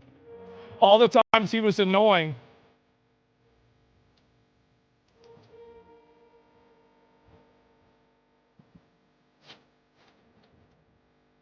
Sit down and shut the. You are just 3 so narrow-minded peeps. Okay, you all have points, but the way you tell it, yeah, you're right. I'm so narrow-minded. Maybe if you keep telling that to yourself, you won't have to listen to what I have to say. All right. My point was, there is a big reason why there is like an endless amount of scrutiny on everything that I do and a negative framing on everything that I do on the stream, which Asmongold does not receive. Okay, it's because all the supposedly apolitical sloppers, the slop content creators, the drama creators, they have realized that, like, if they do fuck song content, I'm not going to attack them, you know, and they're going to farm a lot of revenue off of it. But if they do Asmongold content, at first, they might have Asmongold's fan base come after them or stop watching them, and they're too afraid of that. That's it. Do you dye the hair on your head but not the hair on your face, or are you retaining color up top that well? Yes. All right. None of your haters online ever have a response for why that isn't just a lie. I know. All right. God damn, he just reacted to you. You're reacting to him. You gets gotta just chat. I know you say he won't, but damn, why are you asking me this question? I have said already that I'm willing to talk to him. He's the one who doesn't want to talk to me. Okay. He's the one who wants to talk over what I'm saying, because he knows if we were to have a normal conversation, his audience would actually be a lot more responsive to what I have to say. Yeah. Or even in that moment, we'd have a conversation. He'd be like, "Yeah, you're very reasonable, actually. Never mind." And then next week, he'd consistently call me a fucking terrorist. Seems open to it at least one time recently. Yeah, I don't think so, because if that was the case, he would actually. All it would take is for him to say, "Yeah, I'm down to talk to you about this issue." That's it. That's all it takes. I've said over and over again. That I'm down to do that.